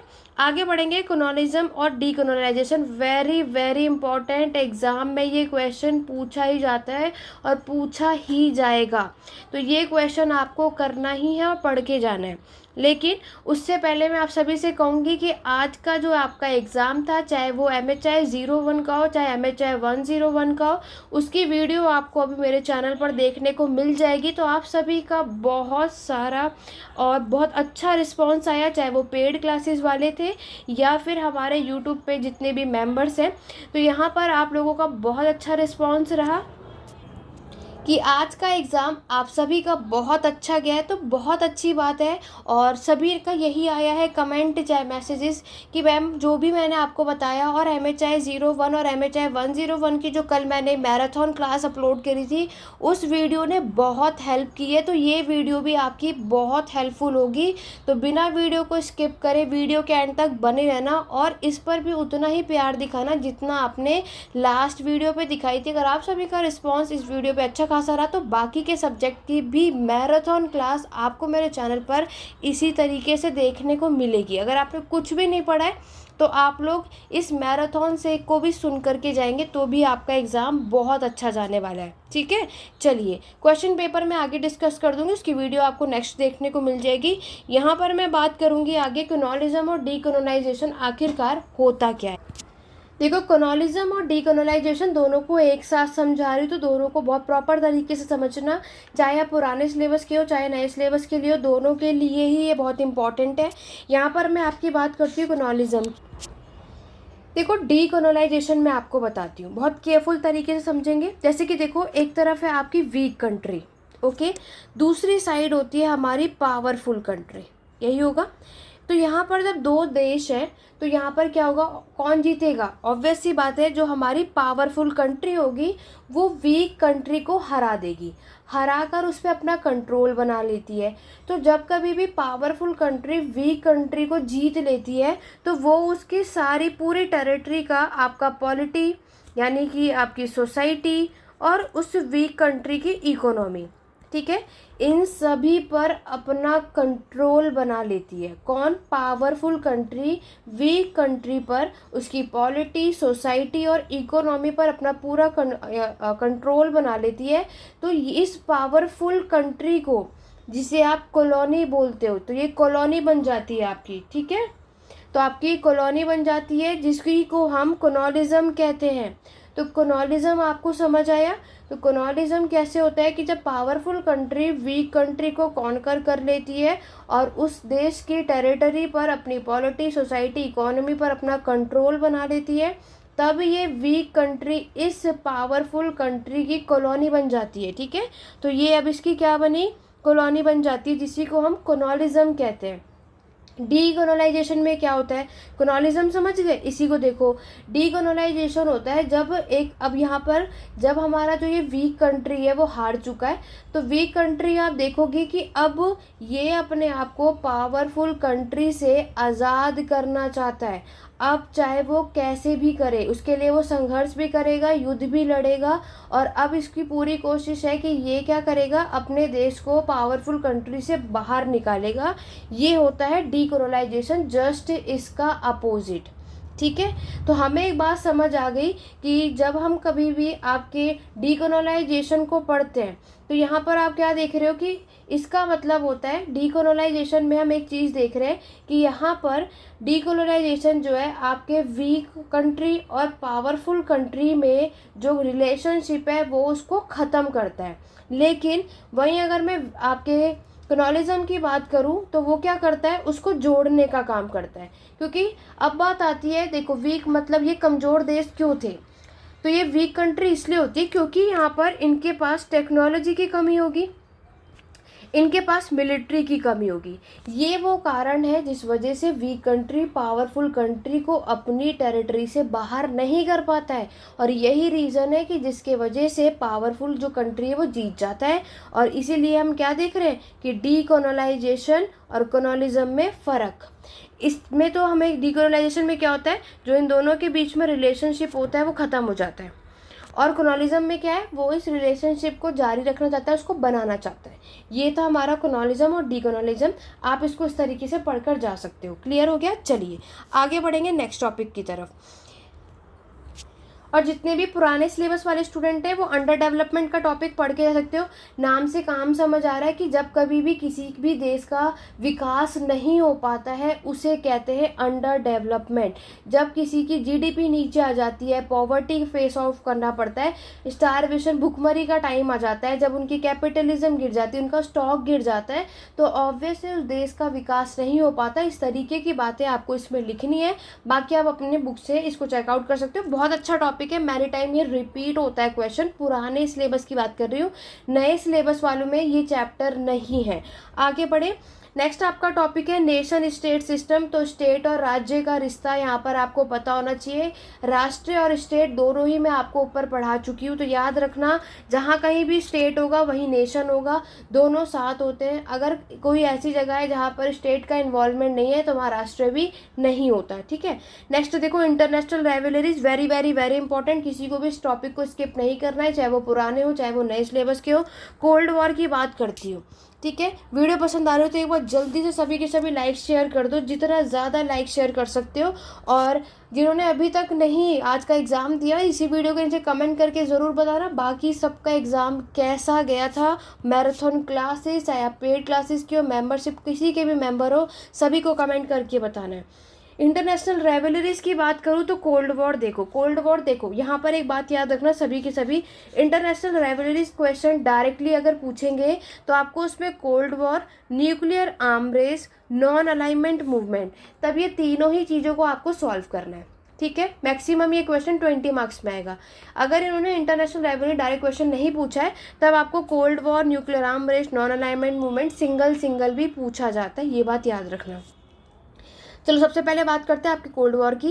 कोल्ड वॉर की शुरुआत 1945 में हुई थी, 1991 तक ये कोल्ड वॉर चला, जिसे आप शीत युद्ध के नाम से भी जानते हो। अब बात आती है, नाम से काम समझ आ रहा है कि कोल्ड वॉर आखिरकार हुआ क्यों। देखो, कोल्ड वॉर नाम से एक चीज़ समझ आ रही है कि ये कोल्ड में ही निकल गया, मतलब ठंडा ठंडा में ये युद्ध आपका निकल चुका था। तो कोल्ड वॉर आखिरकार किसके बीच में हुआ, तो यूएस वर्सेस यूएसएसआर। मेरे साथ ही सभी कमेंट में मेंशन करते रहा करो कि कौन सी चीज़ किसके बीच में हुई, ताकि यहाँ पर देख सके कितने लोगों को इस टॉपिक के बारे में ऑलरेडी पता है। और यहाँ पर कई ऐसे स्टूडेंट होंगे जो पेड बैचेस के भी होंगे, वो भी इस वीडियो को देख रहे होंगे, तो आप सभी भी कमेंट करके ज़रूर बताओ, इससे आपकी रिवीजन भी होगी कि कोल्ड वॉर किसके बीच में हुआ था, nuclear arm race, non alignment movement, कौन से टाइम पीरियड में। सभी कुछ लाइव चैट में, कमेंट बॉक्स में सभी मेंशन करेंगे, ताकि आपकी इन्वॉल्वमेंट, चाहे आप लाइव ये देख रहे हो चाहे आप ऑफलाइन कल तक भी इस वीडियो को देखेंगे, लेकिन सबको रिस्पॉन्स करना है। तो यहाँ पर कोल्ड वॉर की अगर हम बात करें, क्योंकि यहाँ पर यूएस और यूएसएसआर इन दोनों के बीच में युद्ध होता है, लेकिन अभी एक बात आती है माइंड में, क्या कि जब हमारा सेकेंड वर्ल्ड वॉर हुआ था तब तो ये यूएस और यूएसएसआर दोनों एक ही पार्टी में थे। तो ये किस वजह से इन दोनों के बीच में वॉर होता है, तो देखो ये वॉर इसीलिए होता है क्योंकि यहाँ पर जैसा कि आपको पता है कि इनके जो सामने वाली जो ग्रुप था उनके साथ वॉर था, जिसमें आपके जापान है ना, तो ये सारे देश थे बस। तो यहाँ पे जो जापान है ये लास्ट बचा था, बाकी देशों को इन लोगों ने हरा दिया था। अब कैसे तैसे करके सेकेंड वर्ल्ड वॉर को ख़त्म करना था, क्योंकि आप सभी जानते हो सेकेंड वर्ल्ड वॉर 1938 से 1945 तक चलता है, ठीक है। और यहाँ पर अगर हम बात करें तो अब क्या था कि इन लोगों को लगा था कैसे भी करके अब हमें ये वॉर ख़त्म करना है। और यहाँ पर आपको एक बात पता है कि जापान एक छोटा देश है, तो इसको हम ईजिली से यूएस यूएसएसआर ये सारे लोग ईजिली से इसको जीत सकते थे। फ्रांस है ना, तो कोई बड़ी बात नहीं थी। लेकिन क्या होता है, जब कभी भी हम लोग ग्रुप में काम करते हैं तो हमें कोई भी अगर हम एक्शन लेने वाले होते हैं तो हमें पता होना चाहिए चारों जो भी हमारे मेंबर्स में होते हैं, ऐसा नहीं कि हमने अकेले ही डिसाइड कर लिया हो, ठीक है। अब आगे तो यूएस और यूएसएसआर की बात करें तो यहाँ पर यूएस ने क्या करा, बिना यूएसएसआर को बताए इस छोटे से देश के लिए जिसको हम इजीली से ये लोग हरा सकते थे, इन्होंने यहाँ पर आपके हिरोशिमा और नागासाकी यहाँ पर क्या किया, आपके 2 एटॉमिक बॉम्ब को ड्रॉप करवा दिया। ये कहानी सभी ने सुनी होगी, चाहे आपको कुछ पता हो या ना पता हो, लेकिन ये बात आपको ज़रूर पता है कि यहाँ इन दोनों शहरों में जापान में यहाँ पर इन्होंने बॉम्ब को ड्रॉप करवा दिया था और सेकेंड वर्ल्ड वॉर को ख़त्म कर दिया। जब ये बात यूएसएसआर को पता चली तो उसे बहुत ज़्यादा गुस्सा आया और वो यूएस से नाराज़ हुआ। क्यों, क्योंकि आप एक चीज़ देखो कि एक छोटे से देश जितना ज़्यादा पावरफुल भी नहीं है, जिसको हम ऐसे ही हरा सकते थे, वहाँ पर एटॉमिक बॉम्ब जो कि आपको पता है उससे किसी भी देश की इकोनॉमिक डाउन हो सकती है, क्योंकि ये बहुत ज़्यादा कॉस्टली होता है। तो ये रीज़न था कोल्ड वॉर होने का। तो जिसके वजह से क्या हुआ, यूएस और यूएसएसआर दोनों ही बराबर की पार्टी थी, दोनों ही बराबर के पावरफुल देश थे। तो ये इसीलिए कोल्ड वॉर रहा, क्योंकि ये दोनों ने क्या किया, आपके इस वॉर को हॉट वॉर में चेंज नहीं किया, क्योंकि दोनों 20-20 थे, 19-20 कोई था नहीं। अगर सामने वाला अटैक करता तो उसके सामने वाला भी करता, तो इस तरीके से ये वॉर कंटिन्यू चलता, बात बनती नहीं। तो ये जो वॉर आपके ट्रीटी समझौते पर ख़त्म हुआ और इन दोनों ने अपना देश अलग अलग बना लिया। अब अलग अलग दोनों काम करेंगे, इस बात पे इन्होंने डिसाइड किया। चलो डिसाइड तो हो गया। अब आगे देखो, दोनों ने जब डिसाइड किया तब आपका नॉन अलाइनमेंट मूवमेंट आता है, ठीक है, गुट निरपेक्षता जिसे हम कहते हैं। तो यहाँ गुट बन गया, दोनों का अलग ग्रुप बन गया। तो एक आपका यूएस था, दूसरा आपका यूएसएसआर था। तो जब दोनों का अलग ग्रुप बन गया तो यहाँ पर क्या था कि बहुत सारे देश अब इसमें इन्वॉल्व होते हैं। और सबने क्या डिसाइड किया, जिसमें आपका इंडिया भी था, जिसमें आपका इजिप्ट भी था, जिसमें आपका इंडोनेशिया भी था, ठीक है। तो ये सारे जो कंट्रीज थी, इन्होंने क्या करा, डिसाइड कर लिया था कि हम यूएस और यूएसएसआर के ग्रुप में नहीं जुड़ेंगे। इसीलिए नॉन अलाइनमेंट मूवमेंट, गुट निरपेक्षता का जो ये आंदोलन था, इसको स्टार्ट किया गया। लेकिन इंडोनेशिया के अलावा आपको याद रखना है गण, ठीक है, 5 कंट्रीज थी और दूसरे थे आपके यूगोस्लाविया।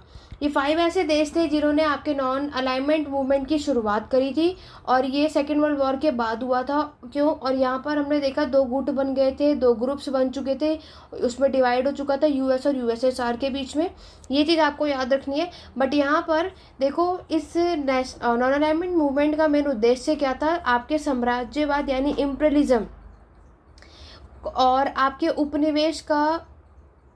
उपनिवेशवाद का एंड करना, ठीक है, उसका विरोध करना। यहाँ पर जो पॉलिसीज़ लाई जा रही है उसमें जो रंग भेद करा जा रहा है उसके अगेंस्ट करना। यहाँ पर जो मानव के अधिकार जो को उनको राइट्स मिले, ठीक है, उनका सम्मान किया जाए, इस पर बल दिया जाता है, ठीक है। ये इनका मेन बात थी। और यहाँ पर क्या था, नेक्स्ट देखो, नॉन न्यूक्लियर आर्म रेस। देखो न्यूक्लियर आर्म रेस में क्या होता है, यूएस और यूएसएसआर ये दोनों देश अलग अलग हैं। तो ये दोनों देश ने जो आपके हर एक टाइम पर एटॉमिक बॉम्ब लेकर आए थे, ठीक है। तो जैसे कि आपके यूएस ने कोई एटॉमिक बॉम्ब यहाँ पर लॉन्च किया तो कुछ टाइम बाद यूएसएसआर ने किया था। ये सारी बातें न्यूक्लियर आर्म रेस में आपको बतानी होती है। क्लियर हो गया? तो यहीं पर हमारा ये वाला टॉपिक भी कंप्लीट होता है। आगे देखो, सिस्टम थ्योरी की बात करते। तो सिस्टम थ्योरी की अगर हम बात करते हैं तो लास्ट टाइम ही यहाँ से क्वेश्चन आया था, इससे पहले हमें ये चीज़ देखने को नहीं मिलती, तो ये आप लोग अपनी तरफ से नॉर्मली पढ़कर जा सकते हो। अब आते हैं फ्रेंच रेवोल्यूशन, रशियन रेवोल्यूशन। तो ये दोनों ही रेवोल्यूशन हमें पढ़कर जाना है एग्जाम के लिए, पुराने और नए सिलेबस दोनों के लिए इंपॉर्टेंट है। रशियन रेवोल्यूशन की कंप्लीट वीडियो आपको मेरे चैनल पर मिल जाएगी। MHI 02 या फिर MHI 102 की प्लेलिस्ट को चेकआउट करना। रशियन रेवोल्यूशन को बहुत डिटेल में मैंने कराया था, ऑब्वियस है। यहाँ पर आपको बताना है कि किस तरीके से पहले यहाँ पर हमें ज़ार थे, बाद में लेनिन की पार्टी आ चुकी है। तो यहाँ पर वो सारी स्टोरी मैंने बहुत डिटेल में बताया था और आपके पास अभी कल का टाइम भी है, तो रशियन रेवोल्यूशन की उस वीडियो को वहाँ चेकआउट करना, ठीक है। कि रशियन रेवोल्यूशन में ज़ार की वजह से, मतलब रशिया की इतनी ज़्यादा आपकी इकोनॉमिक कंडीशन ख़राब होने के बाद भी ज़ार ने रशिया की इकोनॉमिक कंडीशन को और भी इतना बेकार कर दिया कि फाइनली ज़ार को मरवाना ही पड़ा था और लेनिन की सत्ता यहाँ पर लाई गई। ये सारी बातें आपको बतानी है, ठीक है। फ्रेंच रेवोल्यूशन में डिटेल में आप देख लेना, MHI 02 डिस्क्रिप्शन में प्लेलिस्ट का लिंक है, आप चेकआउट कर सकते हो। अब बात करते हैं आपके फ्रेंच रेवोल्यूशन। देखो, फ्रेंच रेवोल्यूशन की अगर मैं बात करूँ तो ये क्रांति 1789 में हुई थी। एक बात याद रखना, कोई भी रेवोल्यूशन हो, कोई भी वॉर हो, उसके पीछे होने का उसका सोशल कॉज, उसका इकोनॉमिक कॉज, उसका पॉलिटिकल कॉज, ये सारे कारण ज़रूर होते हैं। क्योंकि किसी भी क्रांति के वजह से, कोई भी क्रांति सिर्फ एक रीज़न के वजह से नहीं होता। यहाँ पर सामाजिक, आर्थिक और आपके राजनीतिक, और उसका असर इन तीनों पे भी पड़ता है। तो यहाँ पर फ्रेंच रेवोल्यूशन 1789 से लेकर के 94 तक आपको देखने को मिलता है। इसमें आपको किस पर्सन का नाम याद रखना है? लुई 16 का नाम आपको याद रखना है। और यहाँ पर देखो, पॉलिटिकल कॉज में क्या माना जाता है, 18वीं सेंचुरी में जब आपके फ्रांस में आपने देखा तो ऑब्वियस है जो यहाँ पे मोनार्की राजतंत्र था वो हेरिडिटी था, ठीक है। हेरिडिटी आपको पता है कि यहाँ पर कोई भी सिलेक्शन, कोई इलेक्शन नहीं होता। यहाँ पर जो राजा बना है तो नेक्स्ट राजा उसका बेटा ही बनेगा, चाहे वो उस लायक हो चाहे मत हो, ठीक। लुई 16 ने भी बहुत समय तक आपके फ्रांस पर रूल किया था, लेकिन उनमें लीडरशिप की बहुत कमी थी, ठीक है। सबसे ज़्यादा लुई 16 को आपके हंटिंग में, खाने में, ईटिंग में, इन सब में बहुत ज़्यादा इंटरेस्ट हुआ करता था। और अगर हम बात करें तो आपके यहाँ पर फ्रेंच रेवोल्यूशन के एडमिनिस्ट्रेशन प्रशासन में देखेंगे, पॉलिटिकल में, तो यहाँ पर आपके पोस्ट नोबल्स, एरिस्टोक्रेट्स, ये सारे लोग आपको देखने को मिलते हैं। लेकिन नज़र तो यार है, लेकिन क्या था कि ये लोग अपने उस तरीके से काम नहीं कर रहे थे जिस तरीके से इन लोगों को करना चाहिए। एरिस्टोक्रेट्स की सारी चीज़ें आपको यहाँ देखने को मिलती हैं। ठीक, सोशल कॉज में क्या है, ये बात सभी को पता है। सोशल कॉज में अगर हम देखेंगे तो यहाँ पर आपके 3 स्टेट में, कितने, 3 स्टेट में सोसाइटी को डिवाइड कर दिया गया, जिसमें से सबसे पहले में आते हैं आपके क्लर्जी, ठीक है, फिर आते हैं आपके नोबेलिटी यानी नोबल्स, उसके बाद तीसरे नंबर थे आपके पीजेंट यानी कि किसान। क्लर्गी ये आपका पहला स्टेट था, नोबेलिटी दूसरा स्टेट था, पीजेंट और आपके जितने भी बुर्जुआ क्लास होते हैं वो तीसरे में, जिसमें आपके मर्चेंट, और जो ये तीसरा वाला जो स्टेट है ना, ये भी 3 पार्ट में डिवाइड थी। मतलब एक में आपके बिजनेसमैन थे, एक में लिटरेट थे, एक में बिल्कुल स्लेव्स और ये सारे लोग हुआ करते थे। तो यहाँ पर क्या था कि इसमें भी 3 स्टेट तो हुआ, यहाँ पर जो पहला और दूसरा स्टेट है ये तो एंजॉय कर रहे थे अपने सारी पोस्टों का। पूरा जो टैक्सेस का बर्डन है वो सिर्फ और सिर्फ 3rd स्टेट पर था। इस वजह से हमारा जो 3rd स्टेट है बहुत ज़्यादा नाराज़ था और इस वजह से हमें ये फ्रांस का रेवोल्यूशन देखने को मिलता है। दूसरा कि यहाँ पर आपको असेंबली में जो 3rd स्टेट है होता तो था, बैठते भी थे, बैठते क्या थे, पीछे खड़ा किया जाता था, लेकिन असेंबली में आपको पता है कोई भी चीज़ डिसाइड की जाती है, समझी जाती है, बोली जाती है, तो यह क्या होता है कि इन लोगों से पूछा नहीं जाता। और 3rd स्टेट में क्या था कि सिर्फ 3rd स्टेट का, पूरे कंप्लीट 3rd स्टेट का मिला के 1 वोट जाएगा। इस बात से 3rd स्टेट नाराज़ था, जिसके वजह से आपको ये फ्रांस का रेवोल्यूशन देखने को मिलता है। आर्थिक कारण यानी इकोनॉमिक कॉज बताने की ज़रूरत नहीं, आपको पता है कि फ्रांस रेवोल्यूशन कभी भी कोई भी वॉर होगा तो उसमें भुखमरी का फेस ऑफ करना ही पड़ता है लोगों को। और यहाँ पर क्या होता है कि उस टाइम पर हमारे जो प्राइजेज़ हैं ब्रेड के वो बढ़ जाते हैं। ठीक है, चलो कॉमन पीपल को तो थोड़ा बहुत कम लेगा और रिच पीपल को उसका असर पड़ेगा नहीं, लेकिन गरीब लोगों का हमें सोचना चाहिए। कोई भी कभी भी किसी भी गुड्स का प्राइस बढ़ता है तो उनका इफ़ेक्ट ज़रूर पड़ता है। तो ये भी एक हालात हमें यहाँ पर देखने को मिलते हैं। तो फ्रांस रेवोल्यूशन, फ्रांस में आप देखोगे लोगों के भी इतने बुरे हालात हो चुके थे कि फ्रांस पे भी कम से कम कितने $8 करोड़ का कर्ज था। इतने ज़्यादा वो उसकी इकोनॉमिक कंडीशन ख़राब थी। ये सारी चीज़ें आपको बतानी है। और यहाँ पर जैसे कि लीगेसी, तो ये मैंने आपको कल भी बताया था। तो लीगेसी में क्या होता है कि आपकी डेमोक्रेसी आ जाती है। ठीक है, यहाँ पर लिबरल आपको लिबर्टी डिक्लेयर हो जाती है, यानी अब लोगों को इक्वालिटी मिलेगी, समानता होगी, डेमोक्रेसी आएगा, हर कोई सी को वोटिंग राइट्स मिला। ठीक है, अब लोग अपने अकॉर्डिंगली डिसाइड करेंगे यहाँ पर। और आपके finally declaration of the right of man and citizen 1789 में 27 अगस्त को नेशनल कॉन्स्टिट्यूंट असेंबली में आपका the declaration of the right of the man and citizen ये इशू कर दिया गया था। लिबर्टी आपके, और यहाँ पर इनको इस बात की चीज़ें, हर एक का अधिकार, लिबर्टी, प्रॉपर्टी, इंडिविजुअल सिक्योरिटी, इन सब का अधिकार आपको यहाँ पर देखने को मिलता है। और फाइनली 1791 में नेशनल कॉन्स्टिट्यूंट असेंबली ने आपके जो पूरे फ्रांस का जो एक ड्राफ्ट था एक नया कॉन्स्टिट्यूशन का, वो कंप्लीट हो जाता है। तो ये सारी कहानी फ्रेंच रेवोल्यूशन में। ठीक है, चलिए आगे बढ़ेंगे। नेक्स्ट जो हमारा टॉपिक है आपके पुराने और नए सिलेबस के लिए नॉलेज रेवोल्यूशन, और ये दोनों ही टॉपिक बहुत अच्छा है, यहाँ से आपको मिल जाएगा एग्जाम में क्वेश्चन। तो आएगा तो क्या लिखना है वो देखो नॉलेज रेवोल्यूशन का, यानी हमारा जो ये प्रिंटिंग और इंफॉर्मेटिव चैप्टर के नाम से ही क्वेश्चन पूछा जाता है। मैं यहाँ पर बिल्कुल कहूँगी, देखो जो पुराने सिलेबस के स्टूडेंट हैं तो MHI 02 की प्लेलिस्ट चेकआउट कर लो, जो कुछ भी बताया उतना सफिशिएंट है। बट जो नए सिलेबस के स्टूडेंट हैं आपको अवेयर रहने की बिल्कुल ज़रूरत है। क्वेश्चन कहीं से कुछ भी आ सकता है, आज का क्वेश्चन पेपर देख के आप लोग समझ ही चुके हो। ठीक है, तो यहाँ पर मैं कहूँगी, इसलिए मैं आपको नए सिलेबस वालों को बार बार एक ही बात बोल रही हूँ कि मैक्सिमम चीज़ों को कवर करके जाओ ताकि आपको प्रॉब्लम ना है। फर्स्ट टाइम न्यू सिलेबस के अकॉर्डिंगली आपका एग्ज़ाम हो रहा है, तो हमें मैक्सिमम टॉपिक की नॉलेज होनी चाहिए। इसी वजह से मैं आपको सारी चीज़ें बता रही हूँ। ठीक है।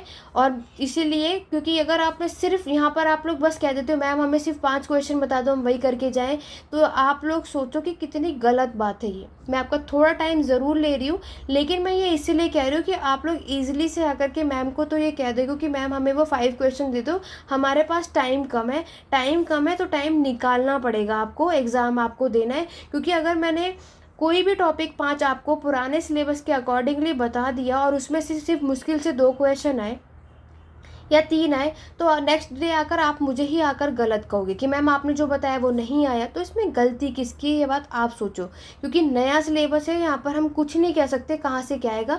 पुराने सिलेबस के अकॉर्डिंगली हम बता सकते हैं।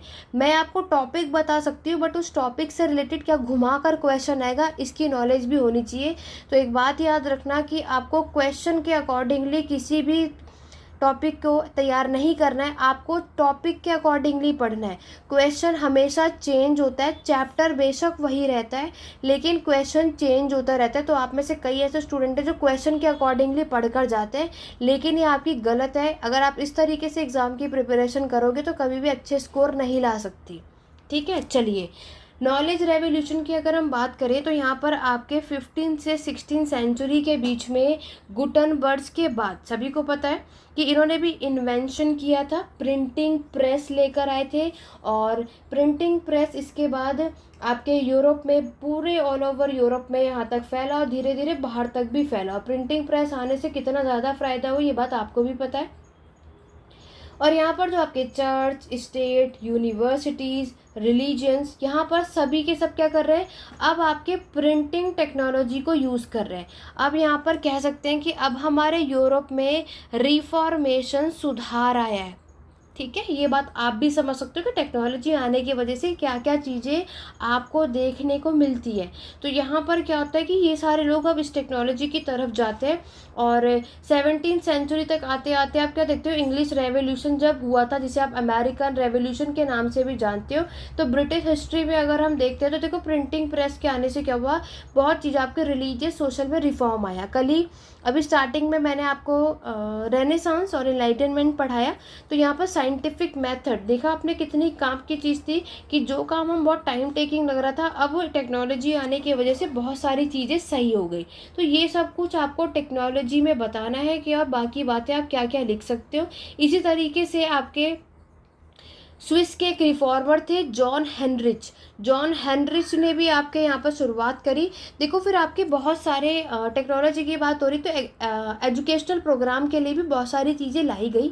और यहाँ पर जो गरीब बच्चे थे, गरीब के जो बच्चे हुआ करते थे, उन लोगों को भी इन लोगों ने पूरी कोशिश करी कि वो एजुकेशन, शिक्षा जो है हर घर घर तक पहुँचा सके। ये सारी चीज़ें प्रोवाइड की गई थी। तो मतलब ये सारी रिफॉर्मेशन, ये सारी सुधार आपको देखने को मिलेगा। इसी वजह से क्या टाइम था, यस 1857, याद रखना 57 नहीं, आई थिंक 37 था, सॉरी 1837 का जब टाइम था तो किंडरगार्टन मूवमेंट यहाँ पर स्टार्ट किया गया था, ताकि बच्चे जो छोटे छोटे होते हैं ना, जो किंडरगार्टन स्कूल में खेलते हैं, ये सारी चीज़ें यहाँ पर स्टार्ट की गई थी ताकि उनकी जो कैपेबिलिटी है वो सारी देख सके, उनको नॉलेज हो, उनकी स्किल्स यहाँ पर बढ़े, है ना। इसी तरीके से शुरुआत होती है। धीरे धीरे आपके नॉर्थ अमेरिका, यूरोप, सब ने इन चीज़ों का फ़ायदा उठाया। सेकेंड वर्ल्ड वॉर के बाद भी सेकेंडरी हायर एजुकेशन की डिमांड की गई और ये डिमांड लोगों की पूरी भी की गई थी, और जिसलिए हम इसको गोल्डन पीरियड के नाम से भी जानते हैं। ऑब्वियसली इतनी सारी चीज़ें आई थी, ये सारा कुछ आपको नॉलेज रेवोल्यूशन से अगर पूछा जाएगा तो ये सारी चीज़ें आप इसमें मैंशन करना, ठीक है। जिसमें आपका रेडियो, ये सारी चीज़ें आई जो कि पहले नहीं हुआ करती थी। अब आगे देखो, नेक्स्ट है आपका टेक्नोलॉजिकल रेवोल्यूशन। टेक्नोलॉजिकल, आज आपको पता है टेक्नोलॉजी आज के टाइम पर बहुत सारे क्या सोशल ट्रांसफॉर्मेशन लेकर के आए। आज हम इस टेक्नोलॉजी के वजह से क्या कर सकते हैं, कम्युनिकेशन, हम एक दूसरे से कनेक्ट हैं। क्योंकि देखो पहले फ़ोन नहीं हुआ करते थे, पहले आपके कंप्यूटर नहीं हुआ करते थे, पहले हमारे जो है सिर्फ लेटर के थ्रू सारी चीज़ें होती थी, कब पहुंचेगा कब नहीं पहुंचेगा, तो क्या सिचुएशन है। पहले इतना अच्छा हमारे ट्रांसपोर्टेशन भी नहीं था। तो आपकी टेक्नोलॉजी में जब बदलाव आया, इतनी जब हमारी टेक्नोलॉजी एडवांस हुई, तभी तो आज हम यहाँ तक चीज़ें पहुँच पा रहे कि आज लोग अगर मिल भी नहीं पा रहे तो भी वो एक दूसरे के साथ कनेक्ट है। ये बात आप यहाँ पर देख रहे हो, ठीक है। तो यहाँ पर क्या हुआ कि जैसे टेक्नोलॉजी का मतलब है कि अब हमने देखा कि हमारे सोसाइटी में इंडस्ट्रियल रेवोल्यूशन 19th सेंचुरी में इसकी शुरुआत होती है। तो जब यहाँ पर आपकी मशीन आई, तो मशीन का काम मैंने आपको बताया कि अगर जो अभी तक हम हाथों से काम कर रहे थे और मशीन जब आएगी तो उसमें कितना फ़र्क रहेगा, कितना टाइम बचेगा। इस वजह से क्या हुआ कि हमारी जो साइंटिफिक, हमारी जो नई नई इंडस्ट्री सोसाइटी में खुलती है, चाहे वो स्टील की कंपनी हो, केमिकल की कंपनी हो, पेट्रोल की कंपनी हो, ये सारी नई नई कंपनीज अब यहाँ पर खुली। इसी तरीके से जर्मनी हुआ, यूएस हुआ, हर जगह यहाँ पर आपको ये देखने को मिलती है। तो ये सब किससे हुआ? जब हमारी सोसाइटी में इंडस्ट्री आई, टेक्नोलॉजी चेंज हुई, तब जाकर हमें ये सारी चीज़ें देखने को मिलती है। ऐसा बोला जाता है टेक्नोलॉजी आई, ये सारी बातें हुई कि 1901 में हमारे यूके में यानी यूनाइटेड किंगडम में कम से कम इतना एक्सपेक्टेशन माना जाता है कि कम से कम 40 ईयर्स के जो मेल होते थे, क्या होते थे? मेल। और फीमेल होती थी आपकी 51, इतनी उनकी उम्र हो जाती थी जब इनकी ये चीज़ें आपको देखने को मिलती है। 1980 आते आते आप देखोगे थोड़ी ये सारी प्रॉब्लम फेस आउट करनी पड़ी। क्यों? क्योंकि देखो पहले क्या होता था कि टेक्नोलॉजी यानी इतने हेल्थ केयर सिस्टम नहीं था, हॉस्पिटल्स नहीं हुआ करते थे, मेडिसिन्स नहीं हुआ करती थी, तो लोगों की डेथ रेट आपको अच्छी खासी देखने को मिलती है। लेकिन जहाँ पर हमारी नई नई टेक्नोलॉजी आ गई, मेडिसिन्स आ गई, हॉस्पिटल नियर अबाउट ओपन हो चुके हैं, तो इससे बहुत सारी चीज़ें इम्प्रूव हुई। तो आप बता सकते हो कि पहले कितनी यहाँ पर हमें देखने को मिलती है और फिर बाद में कितनी हुई। तो जब 1980 तक आया तो हमारे मेल के मेंबर 77.2, इतनी उम्र मेल की हो जाती थी। पहले देखो कितनी होती थी जब कोई भी फैसिलिटीज़ नहीं थी। फीमेल की अगर आप देखोगे तो फीमेल्स की भी बढ़ती है, ठीक है, फीमेल्स की भी बढ़ती है। तो ये हमें सारी चीज़ें बतानी है।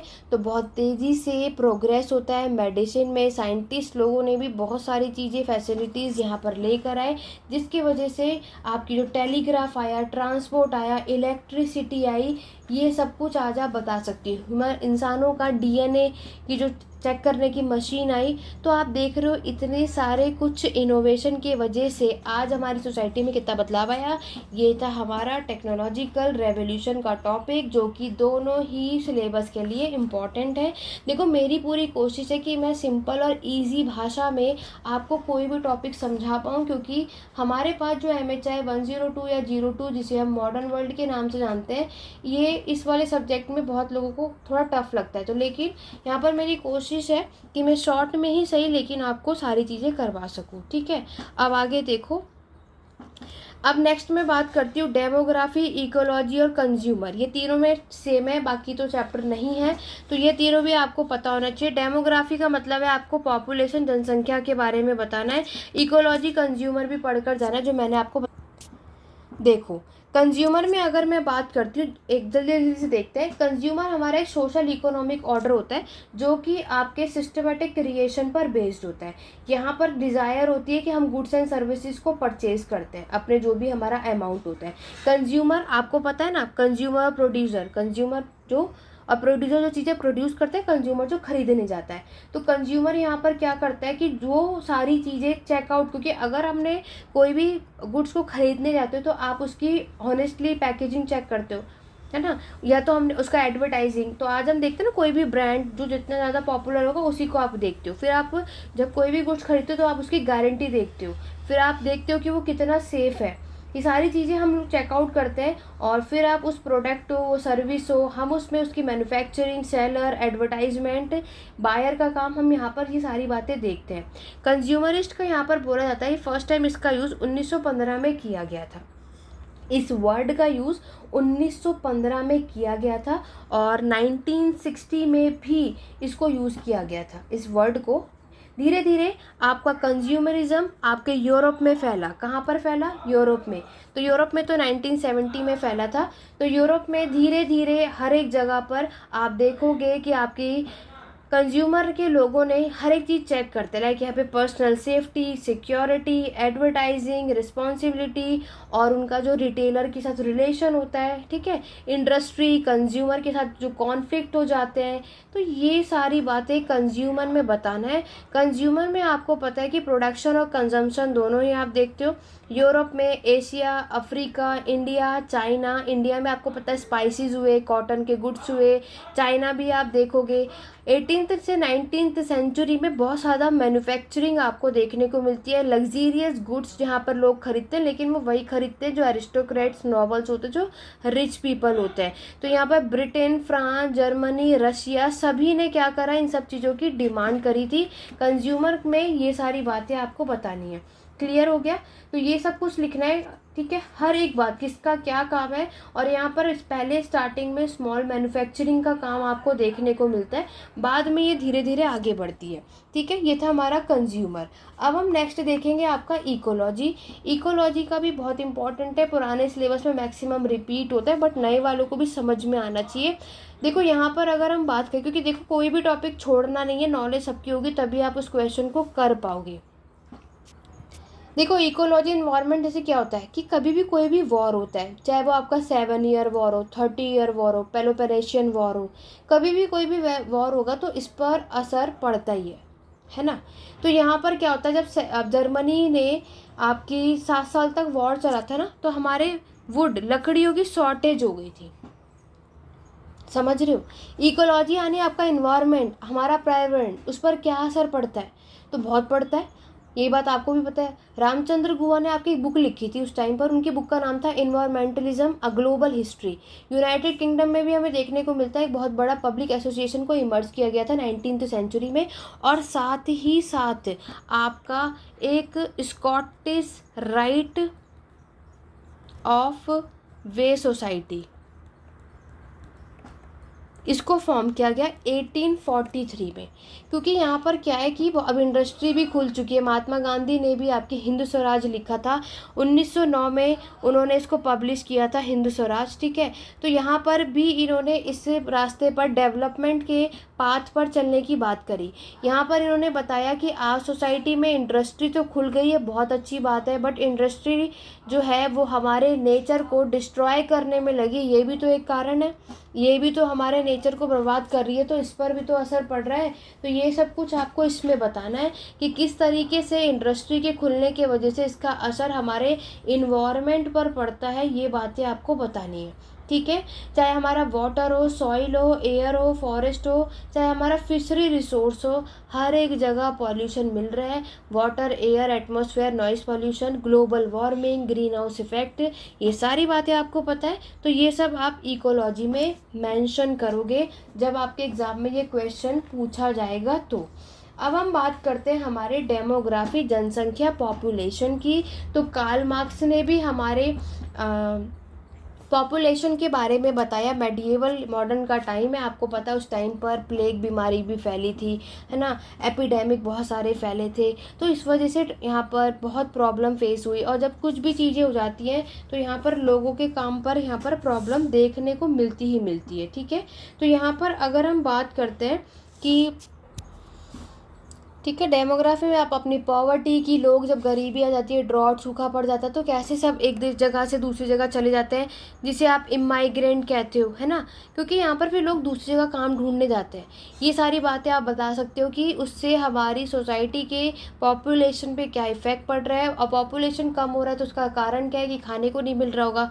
वो क्यों, कैसे पॉसिबल हो रहा है कि जब हमारी सोसाइटी में, हमारी कंट्री में या फिर हमारी टेरिटरी में अगर कोई भी एपिडेमिक कुछ भी फैल रहा है, तो ये सारे कारण माने जाते हैं।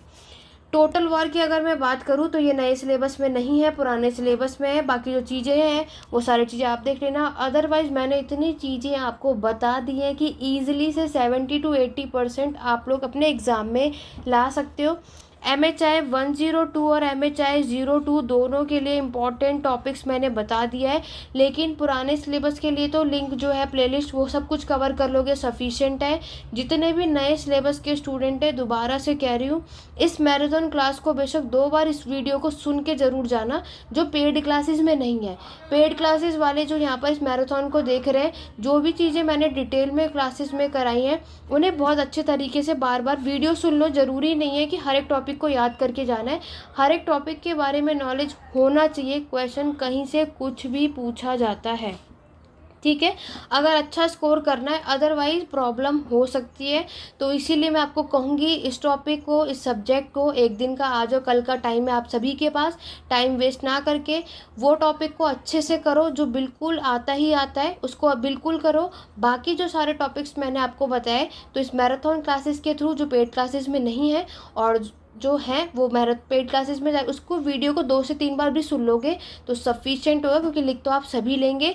आप ऐसे कोई भी नोट्स लेना चाहते हो तो हिंदी और इंग्लिश मीडियम दोनों में अवेलेबल है। उसके लिए 88819690 नोट्स आप एक दिन के अंदर पढ़ भी लोगे, कवर भी हो जाएगा।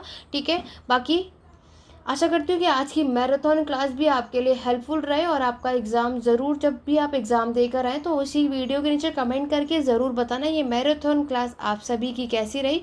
जिस तरीके से आपने MHI 101 और 01 की मैराथन क्लास में आपने बताया कि आज का एग्ज़ाम आप सभी का बहुत अच्छा गया और उस मैराथन क्लास ने आपकी बहुत हेल्प की, तो उसी के लिए इस वीडियो को ज़्यादा से ज़्यादा, जितने ज़्यादा हो सके इसको शेयर करो ताकि और भी स्टूडेंट की हेल्प हो सके इतने एंड टाइम पे। तो चलिए स्टूडेंट, आज की वीडियो में बस इतना ही। आशा करती हूँ आज की वीडियो आपको हेल्पफुल रही होगी। कमेंट करके ज़रूर बताना आज की मैराथन क्लास आप सभी को कैसी लगी, और मिलते हैं अपने नेक्स्ट वीडियो में। कोई भी डाउट या क्वेरी है कमेंट करके आप सभी पूछ सकते हैं। तो चलिए स्टूडेंट, आज की वीडियो को यहीं एंड करते हैं, मिलते हैं अपने next marathon class. Thank you for watching.